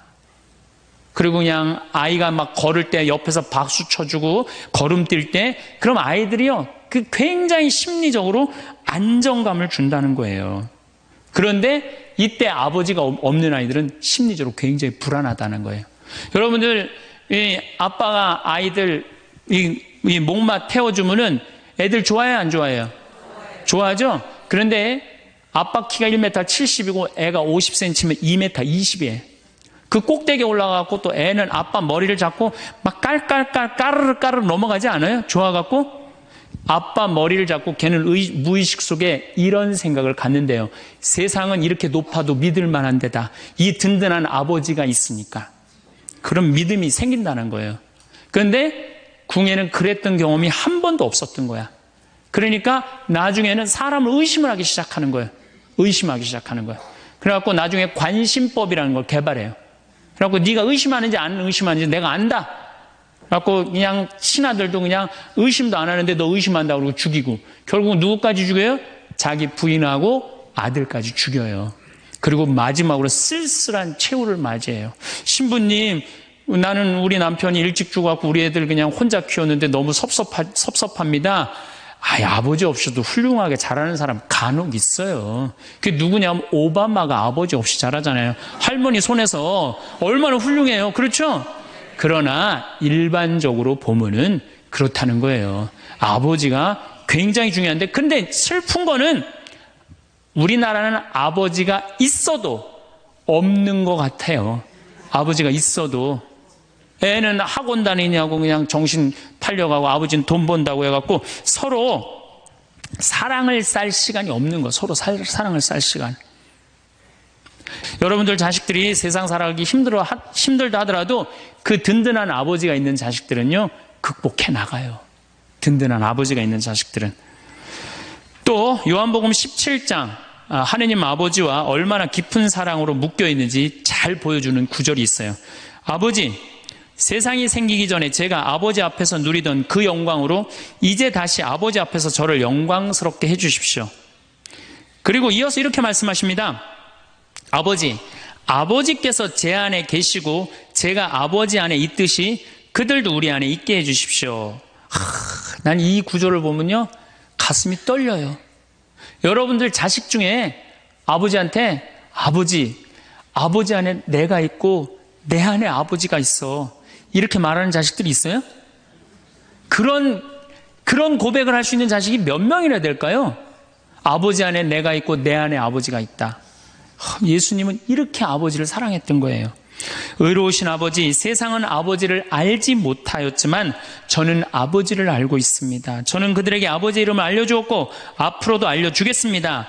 아버지께서 저를 사랑하신 그 사랑이 그들 안에 있고 저도 그들 안에 있게 하려는 것입니다. 예수님은 그 말씀을 하고 난 다음에 유다의 배반으로 붙잡히세요. 그러니까 예수님은 활동 시작할 때부터 아버지 얘기 시작해갖고 마지막 끝날 때까지 아버지 얘기한 거야. 아버지하고 이야기를 하는 거를 멈추지 않으십니다. 그리고 겟세마니 동산에서도 아버지와 끈끈한 사랑을 보여주시죠. 아버지, 하실 수만 있으시면 이 잔이 저를 비껴가게 해주십시오. 그러나 제가 원하는 대로 하지 마시고 아버지께서 원하시는 대로 하십시오. 요새 이런 아들이 어디 있어요? 제 뜻대로 말고 아버지 뜻대로 하세요. 이런 아들이 어디 있어요? 다 내 뜻대로 해달라고 우리 엄마 아버지가. 그렇죠? 근데 예수님은 하느님 아버지가 그렇게 기뻤던 거야. 맨 마지막에 아버지, 이 사람들을 용서하여 주십시오. 그리고 마지막으로 이런 말씀을 하십니다. 아버지, 제 영혼을 아버지 손에 맡깁니다. 그러니까 이 아버지와 철저한 끈으로 묶여 있었던 예수님은 그 마지막 제자들이 다 버리고 도망갔어도 그 아버지에 대한 사랑, 내 안에 아버지가 있고 아버지 안에 내가 있다는 그 기가 막힌 사랑으로 극복하시고 인류 구원의 문을 여신 거예요. 그렇다면 우리나라 아버지들도 이런 아버지가 돼야지. 자식들한테 이런 아버지가 돼야 되는데 이런 아버지가 과연 몇이나 있느냐. 저는 다행히 우리 아버지를 참 잘 만났어요. 전 참 아버지를 좋아해요. 나는 어렸을 때 추억이 아버지하고 매일 토요일날 일요일만 되면 산에 가갖고 도토리 따고 밤 줍고, 또 내가 망보고 아버지가 대추나무 올라가고 막 서리하고 막 이런 거 많이 했어요. 예. 그래갖고 막 걸려갖고 막 대추밭 주인한테 막 욕 먹으면 얘는 누구냐고 그러면 우리 막내 아들이라고 그러면 막내 아들 데리고 좋은 거 가르쳐 준다고 그냥. 그리고 어렸을 때 아버지하고 추억 중에 웅덩이가 있어. 웅덩이. 거기에 퍼내면 그 미꾸라지, 그 진흙 안에 미꾸라지 그걸 잡아내는 정말 그런 추억들이요. 그러니까 지금도 80이 된 아버지를 보면 행복한 거예요. 그리고 시간만 되면 그 아버지 보러 가고 싶고. 그러니까 이제는 효도는 없어요. 뭐만 남아있어? 사랑만 남아있는 거예요. 추억만 남아있는 거예요. 자식하고 얼마나 좋은 시간을 많이 가졌느냐에 따라서 늙었을 때 안 외롭다는 거예요. 어렸을 때 자식하고 한 번도 놀아준 적이 없어. 10살 때까지 놀아줘야 된다는 거예요. 근데 10살 때까지 한 번도 놀아준 적이 없으면은 자식이 늙은 부모들 한 번도 같이 안 놀아준다 이거예요. 그러니까 늙어서 외로운 거는 자식이 못 돼서가 아니라 누가 싸놓은 업보야? 그렇죠. 그러니까 섭섭할 필요 없어요. 자, 그렇다면은 사랑이 없는 엄마, 사랑이 없는 아버지, 엄마도 없고 아버지도 없는 이 세대는 외로울 수밖에 없어요. 그리고 그들은 어차피 떠나게 돼 있어요. 그렇다면 여러분들 옆에 남아있는 건 누구밖에 없어요? 남편. 그렇죠. 50살에 자식들 떠나면 50부터 100살까지 여러분들 옆에 남아있을 수 있는 유일한 사람은 남편밖에 없어요. 근데 여러분들 그 남편한테 잘해요? 옛날에는요, 부모한테 자식이 전부였어요. 왜 옛날에는 부모한테 자식이 전부였느냐면 20살에 결혼해갖고 내가 40살이 되면은 자식이 20살이 돼요. 그러면은 되게 50살까지 밖에 못 살았어요. 그럼 자식이 몇 년 효도하면 되냐면 10년만 효도하면 돼요. 그러면 알아서 죽어줘 주니까. 그러니까 옛날엔 자식이 부모한테 애절해서 안 애절했어요? 애절했어요. 그리고 20살 먹은 아들이 왜 50살 먹은 부모한테 죽지 말라고 왜 그렇게 손가락 깨물어서 입에 단지해주고 허벅지 살 잘라갖고 울며 불며 죽지 말라고 그랬을까요? 20살 된 이 아들은 동생이 17살, 14살, 11살, 8살, 5살, 2살 동생이 줄줄이 있는 거야. 근데 엄마 아빠가 지금 죽으면 이거 누가 키워야 돼? 자기가 키워야 되니까 죽지 말라고 그러는 거예요. 죽어도 이거 누구까지 다 키우고 죽어? 막내까지 키우고 죽어라 이거야. 근데 만약에 우리 엄마 아버지가 막내까지 다 키웠다? 그러면 엄마 아버지 나이가 60이 되는 거예요. 그래서 60까지 산 부모한테 너무 고맙다고 차려준 잔치가 환갑잔치예요. 근데 이 환갑 진갑 다 받아먹고 갈 생각을 해요 안 해요? 안 하잖아요. 이게 큰 문제예요. 그러니까 자식이 모시다가 지치는 거예요. 그러니까 부모 60, 70부터는요 부모 관심 없어요. 그러면은 50 넘어서는 누가 옆에 있어요? 남편밖에 없어요. 여러분들 지금 우리나라 100살 이상이 몇 명이냐면 2,500명이에요. 100살 이상이. 90세 이상이 몇 명이냐면 9만 명이에요. 80세 이상은 몇 명이냐면 80만 명이에요. 70세 이상은 몇 명이냐면 240만 명이에요. 그러니까 이제 안 죽어. 안 죽어요. 여기 죄송하지만 60세 넘으신 분들 손 들어보세요. 손 들어 괜찮아요. 이게 문제라는 거예요, 이게. 자식은 이미 떠나 있고 50 넘었고 60 넘어갖고는 누가 옆에 있어요? 남편밖에 없어요. 그러면은 자식한테 잘해야 됩니까? 남편한테 잘해야 됩니까? 남편한테 잘해야 돼요. 우리나라는요, 안사람, 바깥사람 제도가 있어요. 그래갖고 안사람은 집에서 애 놓다 죽고 바깥사람 바깥에서 돈 벌다 죽었어요. 근데 이게 의술이 좋고 영양이 좋고 고생을 안 하다 보니까 바깥 사람이 50이 넘어도 안 죽는 거야. 안 죽어갖고 직장에서 쫓겨나갖고 집안에 들어와서 안 사람이 돼버려요. 딱 안방에 이제 들어앉아 있는 거죠. 예.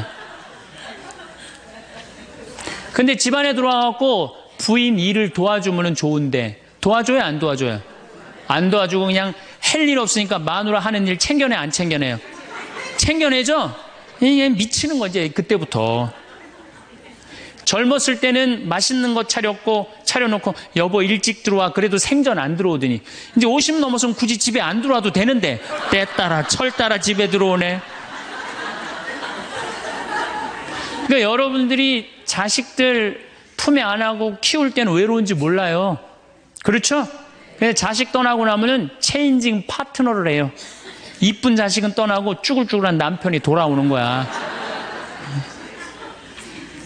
그런데 50부터 110살까지 살려면은 젊었을 때 같이 여행 다니는 추억도 있어야 되고 젊었을 때 사랑도 쌓여 있어야지 50 넘어갔고 100살까지 그 추억 먹고 살 거 아니에요.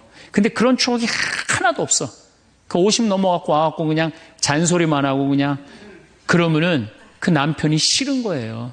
그러니까 서로 한 집에 살지만은 각방 따로 쓰고 외롭게 사는 거죠. 그래도 여러분들은 괜찮아요. 여러분들은, 우리 신부들은요 진짜 불쌍해요. 생각을 해봐요. 20살에 신학교 들어갔어요. 그래서 30에 신부 돼요. 그래갖고 옛날엔 75세 은퇴였어요. 75세 은퇴. 75세는 그래도 괜찮았어요. 은퇴하고 그냥 거의 바로 이제 세상 떠나시니까 요즘 70세로 은퇴가 내려왔어요.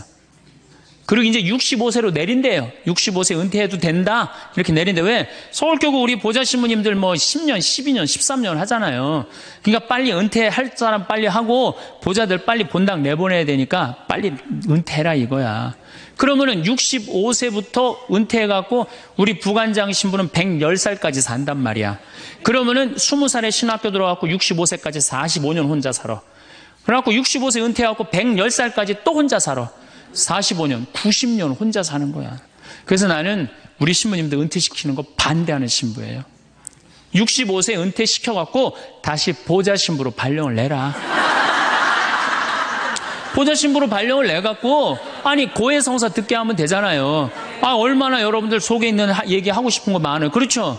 그럼 고해성사 듣게 하고 또 굳이 신부님들 65세 넘어가고 강론 안 해도 돼요. 미사 없는 강론하게 하면 되잖아. 강론하라 그러면 또 헨소리 또 하고 헨소리 또 하고 그러실 수 있으니까 얼마나 좋아.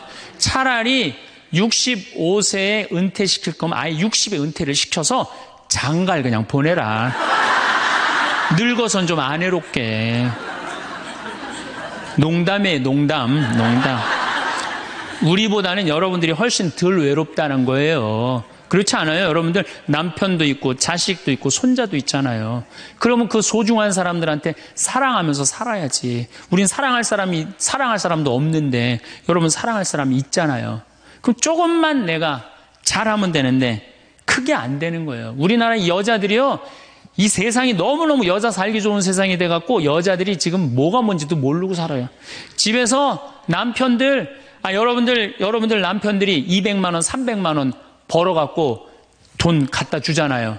여러분들 길 지나가다 보면은 여러분들 10,000원 주는 사람 있어요? 지나가는 남자가? 없죠? 남편은 200만 원, 300만 원 한 달 뼈 빠지게 갖고 갖다 주잖아요. 그럼 잘해줘야 될 거 아니야. 그렇지 않아요? 그것도 1, 2년 갖다 준 것도 아니고 20년, 30년 갖다 줬으면 잘해줘야 될 거 아니야. 근데 집에서 그런 기가 막힌 남편 왕대접 해줘요? 개 다음으로 대접해. 개 다음으로. 집에 마누라 자식 먹여 살린다고 이마가 땅바닥에 닿도록 인사하고 다니는 거예요. 여러분들 남편들 나가면 그래요. 그럼 집에서 왕대접 해줘야 될 거 아니야. 집에서도 왕대접 못 받아, 직장에서도 왕대접 못 받아.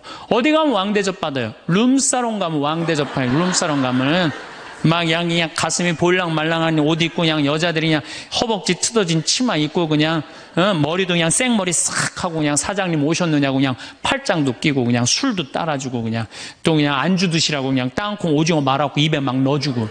얼마나. 그러니까 30만 원, 40만 원 쓰는 게 안 아까운 거예요. 대한민국의 룸사롱으로 남자를 몰아내는 건 누가 몰아내는 거냐? 여자들이 난 몰아낸다고 생각해요. 여자들이. 마누라라는 게 아침에 출근할 때 보면 막 사자머리를 해갖고 막 귀신 눈을 해갖고 그냥 여보 다녀와 그냥 다녀오게 하고 난 다음에 다녀오라고 그래야지. 예쁘게 차려입고 문 입구에서 여보 다녀와. 그러면 내가 이렇게 이쁜 마누라 있는 집에 돌아와야 돼. 그런 마음으로 나가서 일할 거 아니에요. 사자머리 밥도 제대로 안 챙겨주고 그냥 다녀오라고 그러고. 또 대한민국 남자들은 또 착해요. 또 다녀오랜다고 저녁에 여보 나 다녀왔어. 예. 근데 아직도 그냥 사자머리를 하고 그냥 텔레비 보고 앉아있으면 어느 남자가 집에 들어가고 싶겠어요. 그렇지 않겠어요? 그래서요, 부부는요, 사는 맛이 있어야 돼요. 사는 맛이. 50이 넘으면요, 남자가 테스토스테론은 없고 에스트로겐만 있어요. 여성 호르몬이 자꾸 나와요. 그래서 성적인 능력이 사라져요. 성적인 능력이 사라지니까 50 넘은 남자들은 무슨 낙으로 사느냐면 먹는 낙으로 사는 거예요. 먹는 낙으로. 그냥 50만 되면 말하는 거 좋아하고 먹는 거 좋아한단 말이야. 근데 이 남자는 50이 넘으면 먹는 걸 좋아하는데 50이 넘은 여자는 이 세상에서 제일 하기 싫은 게 밥이야, 밥.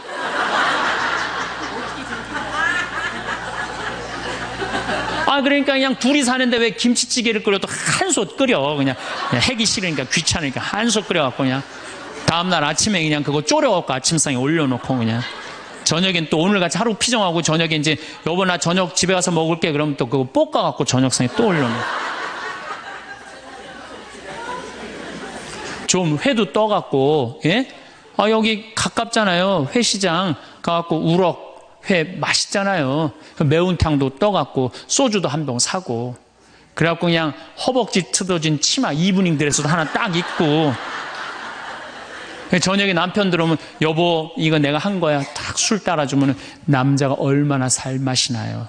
사는 맛 나지 않겠어요?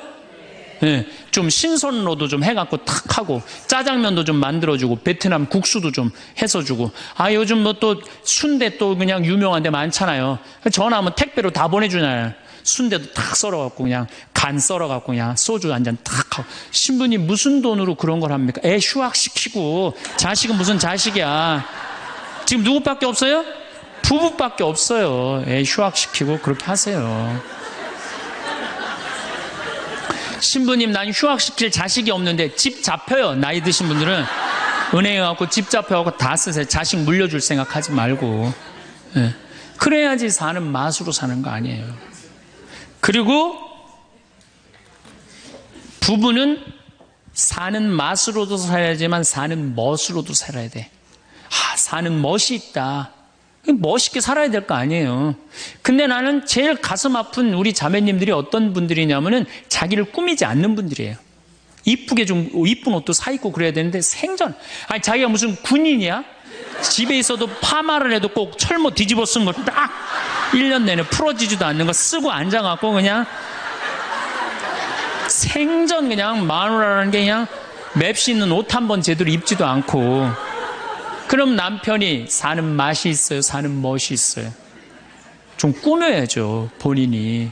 예쁜 옷도 좀 사서 입고, 좀 브릿지도 좀 넣었다가, 머리도 그냥 생머리도 했다가, 이쪽으로도 묶었다가, 저쪽으로도 묶었다가, 어느 날 좀 틀어도 올리고, 이래야지 그냥 남자가 사는 맛도 있고, 사는 멋도 있을 거 아니에요. 생전 그냥, 옷도 그냥, 신부님 맵시가 있어야지 옷을 사 입죠. 그러면 좀 살도 좀 빼시고 그냥 이건 벤지 엉덩이지 구분도 안 되는 그냥 몸매를 가지고 그러니까 그냥 몸빼바지만 계속 짚고 이 집에 있으면은 어느 남자가 집에서 가고 싶어요. 본인을 꾸미시라는 거예요. 그래서 남자는요 사는 맛도 있고 사는 멋도 있는 거 멋도 있어야 돼요. 그래서 예쁜 옷 남편도 좀 꾸며주고 남편도 좀 나비 넥타이도 좀 하고 남자가 50이 넘으면요 제가 지난 미국에 한번 강의를 갔는데 너무 멋있는 부부를 봤어요.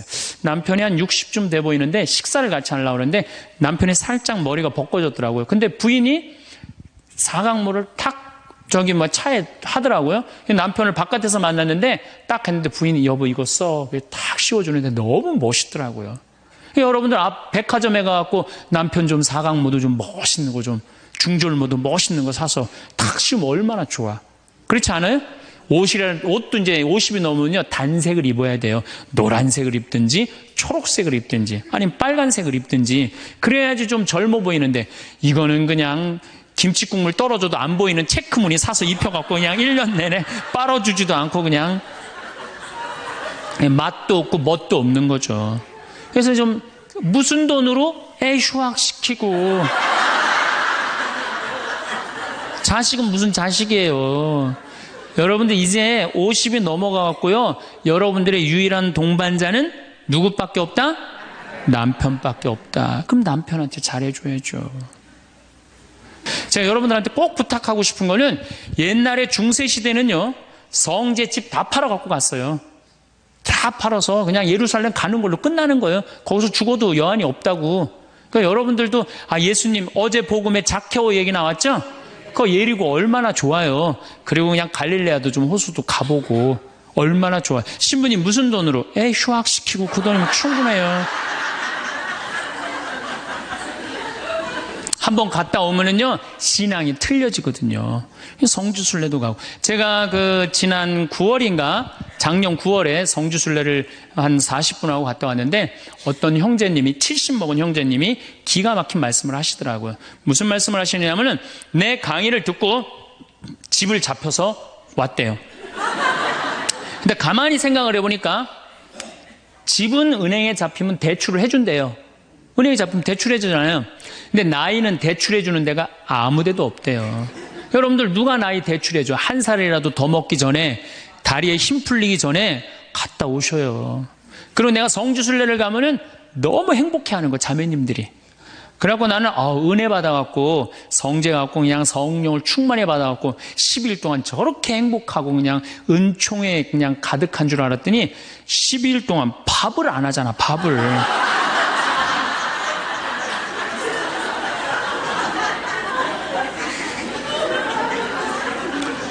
남편, 부부는 맛도 있고 멋도 있어야 되지만 기도 살려줘야 돼. 남편 기도 살려줘야 돼요. 아니 50이 넘어갖고 남편 기 살려줄 사람이 직장에서 기가 살겠어요? 사회에서 기가 살겠어요? 본인이 기가 살겠어요? 유일하게 기 살려줄 수 있는 사람은 누구밖에 없어요? 부인밖에 없어요. 부부가 50이 넘으면요 자식들 떠나고 둘만 덩그랗게 집에 남아서 50년을 같이 살아야 돼요. 말을 정말로 남편 즐거운 말, 남편 좋은 말, 우리 남편 아직도 알통 튼튼하다, 우리 남편 아직도 어깨가 그냥 대유평 평야 같다, 이런 말 해주는 게 중요한 거예요. 그런데 그냥 말을 진짜 못해. 내가 2000년 역사상 말 진짜 못하는 놈 한 놈 알고 있어요. 어떤 놈 진짜 말 못하느냐면은 십자가상, 예수님 십자가 위에 매달렸을 때 왼편의 강도, 진짜 말 못하는 놈이에요, 그놈. 이제 십자가 매달렸어. 너무 아파. 자기도 이제 죽기 일보 직전이고 옆에 구세주라는 사람도 옆에 있단 말이야. 그냥 이 사람이 막 분이 치밀었나 봐요. 야, 네가 무슨 구세주냐? 네가 구세주라면 너도 살리고 나도 살려봐라. 너도 죽는 주제에 무슨 구세주냐? 막 욕을 해댄 거예요. 그러니까 예수님이 그냥 매달려갖고 아파 죽겠는데 이놈이 이상한 소리 하니까 대꾸도 안 해요. 대꾸도 안 해. 성서 보면은 그냥 가만히 계세요. 근데 내가 2000년 역사상 진짜 말 잘하는 사람 한 사람 알고 있어요. 그게 누구냐면 오른편 강도예요. 얼마나 말을 잘하느냐면은 그렇게 얘기를 하니까 이 왼편에 있는 강도를 혼내요. 야, 이놈아, 니놈하고 나는 죽어도 싸. 강도짓을 했으니까. 근데 저분이야말로 무슨 죄가 있어. 가난한 사람, 병든 사람 함께 해주고 인간 사랑하신 분인데, 그리고 이 강도가 한마디 해요. 주님, 마지막 날에 저를 기억해 주십시오. 그러니까 그냥 예수님이 왼편에 있는 놈한테는 대답도 안 하던 예수님이 그렇게 아파도 오른편에 있는 강도한테 한마디 해요. 너야말로 오늘 나와 낙원에 들 것이다. 이 말 한마디 잘한 바람에 그냥 예수님하고 1호로 천당에 올라간 사람 아니야. 그렇지 않아요? 루카복음 23장에 나오는 얘기예요. 루카복음에. 그러니까 여러분들 남편 칭찬을 해주세요. 남편. 얼마 전에 제가 우리 동창 신부 아버님이 돌아가셔서 장례미사를 갔는데 마침 그날 어떤 동탄에 있는 본당 총회장님이 은퇴 신부님 10분을 초대해갖고 식사, 보고 초대를 했어요. 부인이 보고 요리를 할 줄 알아갖고. 그래갖고 이제 그 집에 가고 보고를 먹는데, 신부님들, 은퇴 신부님들 보니까 머리가 다 벗겨진 거야, 다. 머리가 다 벗겨져갖고 있더라고요. 근데 내가 그날 마침 이제 장례미사를 해갖고 우리 주교님을 뵀는데, 우리 주교님은 그래도 머리가 많이 나셔갖고 모자를 앞에다 쓰신 거야. 그래갖고 참 보기가 좋더라고요. 주교님이 아주 얼굴이 하얀이 선비같이 생기셨거든요. 그래서 내가 저녁 먹으면서 신부님들은 이렇게 머리가 벗겨졌는데 우리 주교님은 아직도 머리가 나셔갖고 모자를 앞에다 쓰는데 참 보기 좋더라고. 그랬더니 은퇴 신부님 10분이 황 신부 주교님한테 가갖고 샴푸 뭐 쓰는지 좀 알아봐 달라고 막 그러더라고요. 그런데 우리 식사를 한 총회장님, 그 동탄의 총회장님이 신부님, 저는 40부터 머리가 완전히 벗겨졌는데 한 번도 머리 벗겨진 것 때문에 스트레스 받은 적이 없다는 거예요.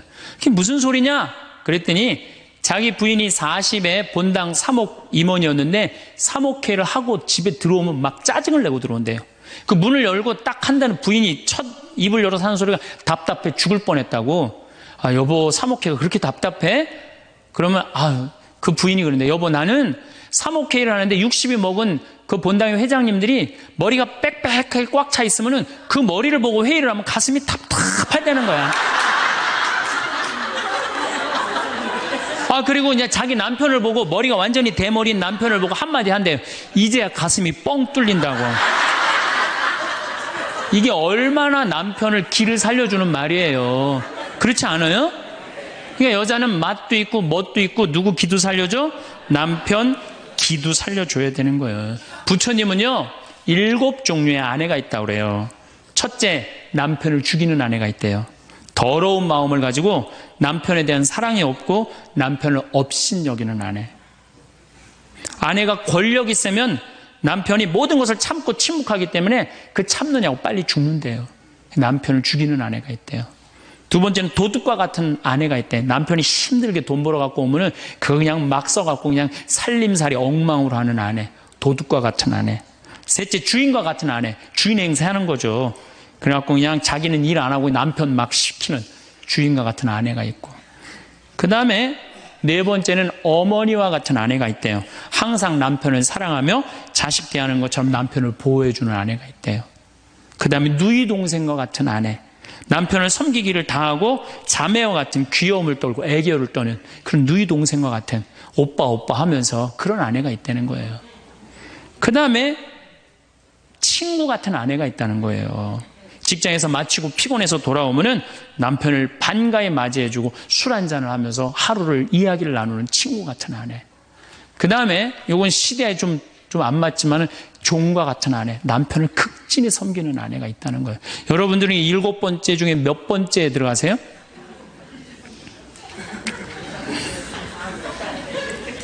아무것도 아니에요? 이 7번째 아무것도 아니면 큰일인데. 근데 우리나라 남자들도 문제예요. 사실은 이 부인한테 참 잘해야 되거든요. 자기 믿고 따라온 사람이 얼마나 귀하게 해야 돼. 근데 우리나라 남자들 참 부인한테 말 못해요. 정말 이쁘다고 말 한마디 해주면 얼마나 좋아. 여자는요 1년 365일 365가지 방법으로 이쁘다는 소리를 듣고 싶어 한대요. 오늘같이 이렇게 태양이 찬란한 날은 여보 저 찬란한 태양처럼 당신 오늘 너무 이뻐.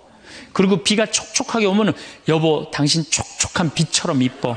아니 어떤 방법을 써서라도 이쁘다는 말하면 여자는 행복하다는 거예요. 그리고 요리를 해주면 맛있다고 먹으면은 김치찌개 이렇게 맛있는 김치찌개 먹을 수 있는 사람은 세상은 나 하나밖에 없다고. 이렇게 정말로 이런 말을 해줘야 되는데 생전 뭐 맛있다 맛없다 그런 말 안 하면은 여자가 밥할 맛 나겠어요? 안 나죠? 그럼요. 그리고 한 30년 밥 얻어먹었으면 이제 설거지는 해야지. 그렇게 얻어먹었으면 설거지는 해야지. 양심 있는 거 아니야? 그렇지 않아요? 여자는 언제 행복하냐면 남편이 자기 살림을 도와줄 때 행복하다고 그러더라고요. 내 얘기를 듣고 어떤 형제님이 17년 동안 설거지 할 생각을 한 번도 안 했대. 17년 동안. 그래갖고 이제 내 얘기를 듣고 이제 자기도 이제 해봐야 되겠다. 그렇게 생각을 하고 저녁에 여보 당신 반찬 하냐고 애쓰고 밥 하냐고 애썼으니까 내가 설거지 해줄게. 앉아서 텔레비 봐. 그랬더니 부인이 그러더래요. 2번 청소하게 하지 설거지하게 하지 말고 그냥 가만히 있으라고 그러더래요. 그래서 이 남편이 그랬대요. 아니야 내가 오늘 해보고 싶어서 그래. 그리고 설거지를 했대요. 그리고 이제 그 형제는 미사 해설하러 성당에 갔는데 메시지가 왔대요.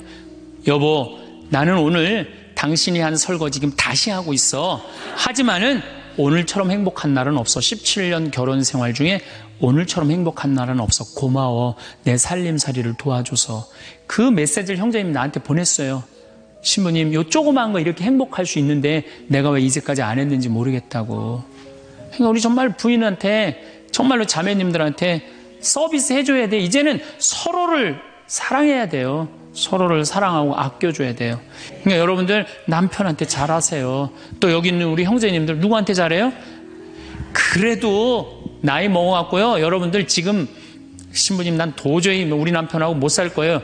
지금 바꿔봐야 거기서 거기에요. 지금 바꿔봐야. 자, 남자하고 여자하고 얼마나 서로를 이해를 못하느냐 하면은 남자는 하루에 2,000마디만 하면은 말 끝난대요. 근데 여자는 하루에 6,000마디를 해야 된대요. 그러니까 여자가 훨씬 말이 많은 거죠. 남자는 직장에 갔다 오면 할 말 끝난 거예요. 집에 할 말이 아무것도 없는 2,000마디 이미 다 했는데 할 말. 남자로 사람으로서 할 말 끝났는데 뉴욕의 게리 머카스라는 교수가 이 통계를 냈어요. 그래갖고 여자는 이제 남자가 이제 남편이 이제 집에 들어올 때만 기다리는 거야. 뭐 이웃집 아줌마 얘기도 하고 싶고 본당시 뭐 욕도 하고 싶고 막 그래갖고 기다리고 있는데 남편이 들어와서 여보 그 집 남편은 그렇게 힘들게 돈을 버는데 여자는 맨날 찜질방 다니고 그냥 밍크코트 입고 다니고 정신 나간 여자라고. 그럼 남편은 할 얘기가 없는 거야. 쓸데없는 소리 하지 말고 밥이나 내놓으라고. 그럼 여자는 미치는 거예요. 진짜 괜찮은 남자들은 어떤 남자들이냐면은 아, 그래, 여보? 아, 그럼 안 되지. 부인이 살림을 잘 살아야지. 남자가 그렇게 고생을 하는데 추임새를 넣어주고 속으로 외우세요. 500마디, 1000마디, 2000마디. 그래갖고 딱 속으로 4000마디 딱 끝나면 여보 이제 자자. 이래야지 이 남자는 후환이 없는 남편이에요. 여자 말을 들어줘야 돼요. 예, 그래서 남자고 여자하고 틀린 점이 이거야. 반대로 우리 자매님들은 여자는 흥분을 하면 5분이면 흥분이 끝난대요. 그래갖고 막 장보러 들어와갖고 막 욕을 5분만 하면은 아무 일도 없었던 듯이 부엌에 들어가고 콩나물도 따고 멸치 대가리도 딴대요. 아무 일도 없었던 듯이. 근데 남자는 5분 동안 바가지 긁을 동안 가만히 있는데요. 5분 지나면 그때부터 승질이 나기 시작한대. 근데 남자는 한번 승질이 나면 최소한 30분은 성질을 내야 된대.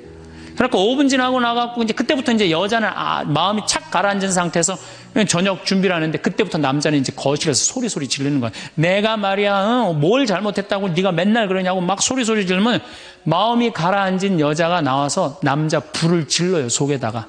뭐라고 그러냐면 당신은 말만 하면 이렇게 성질을 내고 그러느냐고. 자기는 이미 다 흥분 가라앉은 상태에서 막 성질 내는 남편한테 불은 자기가 질러놓고.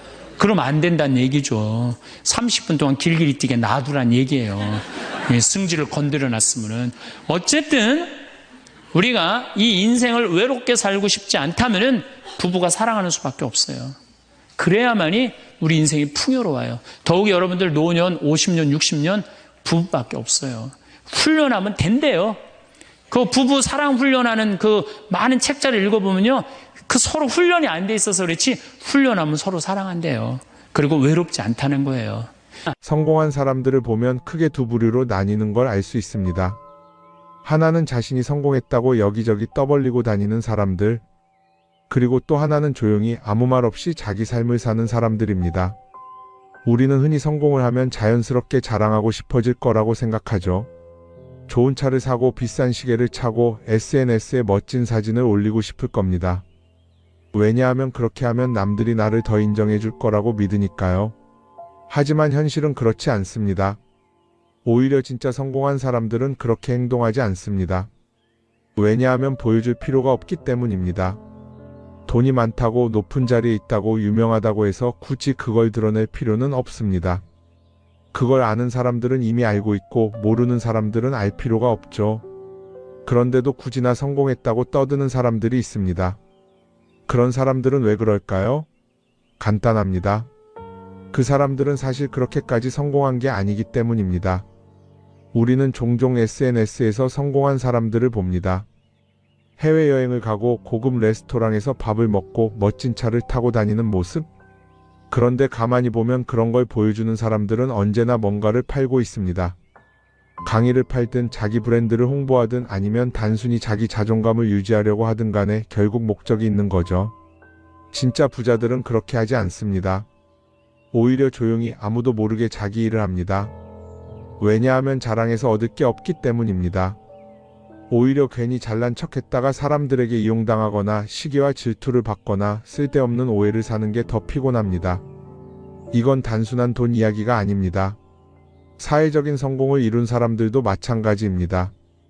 진짜 실력 있는 사람들은 자기 실력을 굳이 떠벌리지 않습니다. 왜냐하면 그럴 필요가 없으니까요. 자기 분야에서 최고라면 사람들이 먼저 알아서 찾아옵니다. 반대로 실력이 부족한 사람일수록 자기를 포장하려고 애씁니다. 우리가 흔히 듣는 말이 있죠. 빈수레가 요란하다. 이 말이 괜히 있는 게 아닙니다. 정말 내실이 있는 사람들은 굳이 시끄럽게 굴지 않습니다. 반대로 겉만 번지르르한 사람들은 자기가 얼마나 대단한지 떠들고 다닙니다. 이걸 좀 더 현실적인 예로 들어볼까요? 동창회에 나가면 꼭 이런 사람이 있습니다. 옛날에는 별거 아니었는데 갑자기 잘 됐다고 나타나서 자기가 얼마나 성공했는지 자랑하는 사람. 처음에는 다들 와 대단하다 하고 들어주지만 시간이 지나면 어떨까요? 대부분 속으로 이렇게 생각할 겁니다. 저 사람 뭐 저렇게까지 티를 내? 결국 그런 사람은 점점 멀어지게 됩니다. 반면에 정말 성공한 사람들은 조용합니다. 굳이 자기가 어떻게 살고 있는지 설명하지 않죠. 그런 사람들은 오히려 주변에서 먼저 알아보고 자연스럽게 존경을 받습니다. 그게 진짜 성공입니다. 그럼 우리는 어떻게 해야 할까요? 내가 뭔가를 이루었을 때 굳이 남들에게 알릴 필요가 있을까요? 물론 가까운 사람들에게 좋은 소식을 전하는 건 좋습니다. 하지만 굳이 모든 사람들에게 나 이렇게 잘 살고 있어요 하고 알릴 필요는 없습니다. 그런 행동은 결국 나에게 득이 되지 않습니다. 성공이라는 건 원래 조용한 겁니다. 내가 잘 되고 있으면 주변 사람들이 자연스럽게 알게 됩니다. 굳이 내가 말하지 않아도 내 행동과 태도에서 묻어나오게 되어 있습니다. 그러니 굳이 보여주려고 애쓰지 마세요. 오히려 그게 더 진짜 성공한 사람의 태도입니다. 사람은 사회적 동물이라고 하잖아요. 혼자 살아갈 수 없고 결국 사람과의 관계 속에서 기쁨도 얻고 때로는 상처도 받습니다. 그런데 한 가지 생각해 볼 게 있어요. 우리가 정말 인간관계가 필요해서 맺고 있는 걸까요? 아니면 그냥 그래야 한다고 배워서 어쩔 수 없이 유지하고 있는 걸까요? 어릴 땐 친구 많으면 좋다고 하죠. 사회생활에서도 인맥이 중요하다는 말을 많이 합니다. 그런데 정작 주변을 보면요, 인간관계가 넓은 사람일수록 스트레스를 더 많이 받아요. 전화벨이 울릴 때마다 이번엔 또 무슨 부탁일까 싶고 단체 채팅방에서 메시지가 올 때마다 이걸 또 어떻게 대답해야 하나 고민하죠. 관계가 많아질수록 책임과 피로도 함께 늘어나는 겁니다.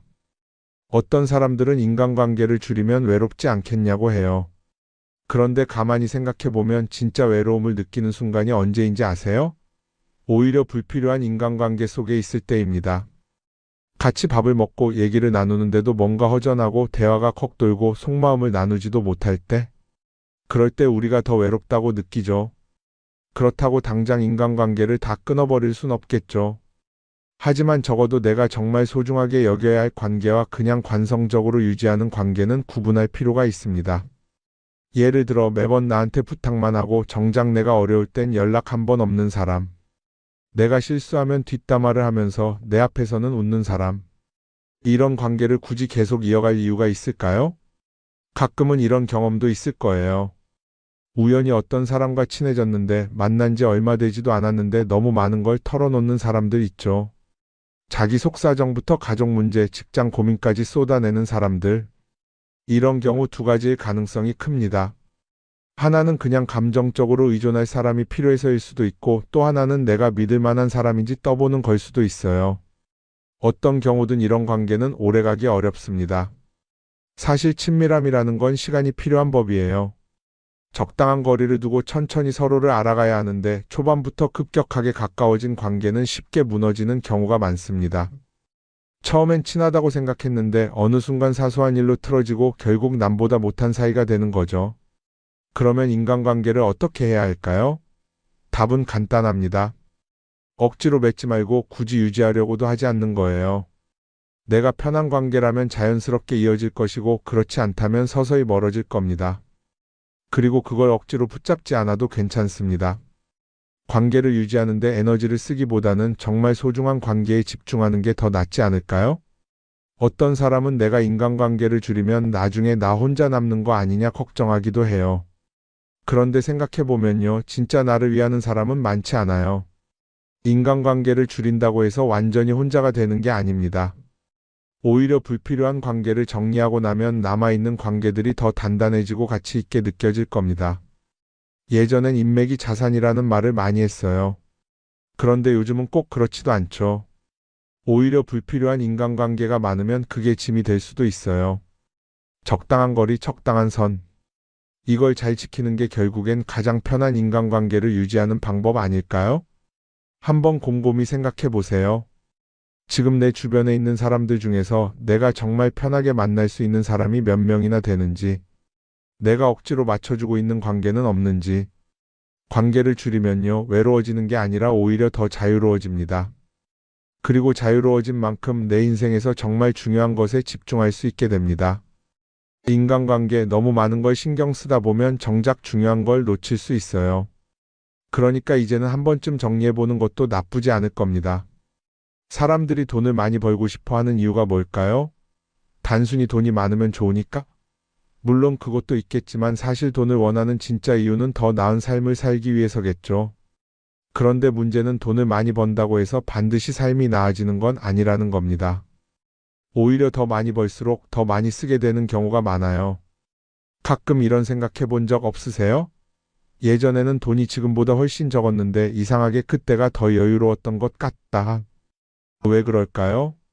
사실 우리가 원하는 건 돈 그 자체가 아니라 돈을 통해 얻을 수 있는 자유인데 돈을 벌면 벌수록 그 자유를 잃어버리는 경우가 많아요. 더 좋은 차, 더 좋은 집, 더 좋은 옷을 사면서 점점 더 많은 돈이 필요해지고 결국엔 돈을 벌기 위해 또다시 일해야 하는 악순환에 빠지게 되는 거죠. 한번 생각해 봅시다. 우리가 정말 필요해서 뭔가를 사는 경우가 얼마나 될까요? 필요해서라기보다는 남들이 가지고 있으니까 없어 보이기 싫으니까 혹은 그냥 기분 전환을 위해서 소비하는 경우가 훨씬 많아요. 그리고 그런 소비를 할 때마다 스스로 이렇게 합리화를 하죠. 이 정도는 나를 위한 투자야. 그런데 가만히 보면 그 소비가 진짜 나를 위한 소비인지 아니면 그냥 사회가 만든 기준에 끌려가고 있는 건지 헷갈릴 때가 많습니다. 예를 들어 예전에는 스마트폰 하나면 충분했는데 이제는 스마트워치도 있어야 하고 무선 이어폰도 필요하고 태블릿도 있어야 할 것 같고 하나를 사면 또 다른 무언가가 필요해지는 시기예요. 사실 이건 우리가 그렇게 만들어진 겁니다.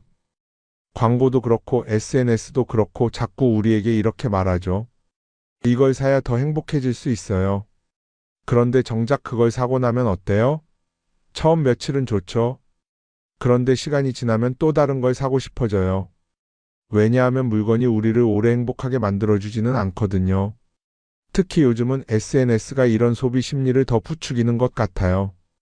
예전에는 친구들끼리 만나서 나 새로 샀어 하고 자랑하는 게 전부였는데 이제는 SNS에 올리면서 전 세계 사람들에게 보여주잖아요. 그러다 보니까 남들도 다 뭔가를 사서 올리고 나도 따라해야 할 것 같은 기분이 드는 거예요. 그런데 중요한 건 그 사람들도 사실은 나와 똑같은 기분이라는 겁니다. 내가 남을 부러워하는 만큼 나도 누군가에게 부러움을 사려고 애쓰고 있는 거죠. 결국 끝없는 비교와 소비 속에서 진짜 중요한 걸 놓치게 되는 겁니다. 한번 이렇게 생각해 보면 어떨까요? 만약 내가 지금부터 딱 1년 동안 불필요한 소비를 하지 않는다면 내 삶이 어떻게 변할까? 아마 처음에는 답답할 수도 있어요. 사고 싶었던 걸 참아야 하니까. 그런데 그걸 몇 번 참고 나면 어느 순간 깨닫게 될 겁니다. 내가 굳이 이걸 안 사도 괜찮네? 그렇게 불필요한 소비가 줄어들면 자연스럽게 돈이 쌓이겠죠. 그런데 돈이 쌓이는 것보다 더 중요한 게 있어요.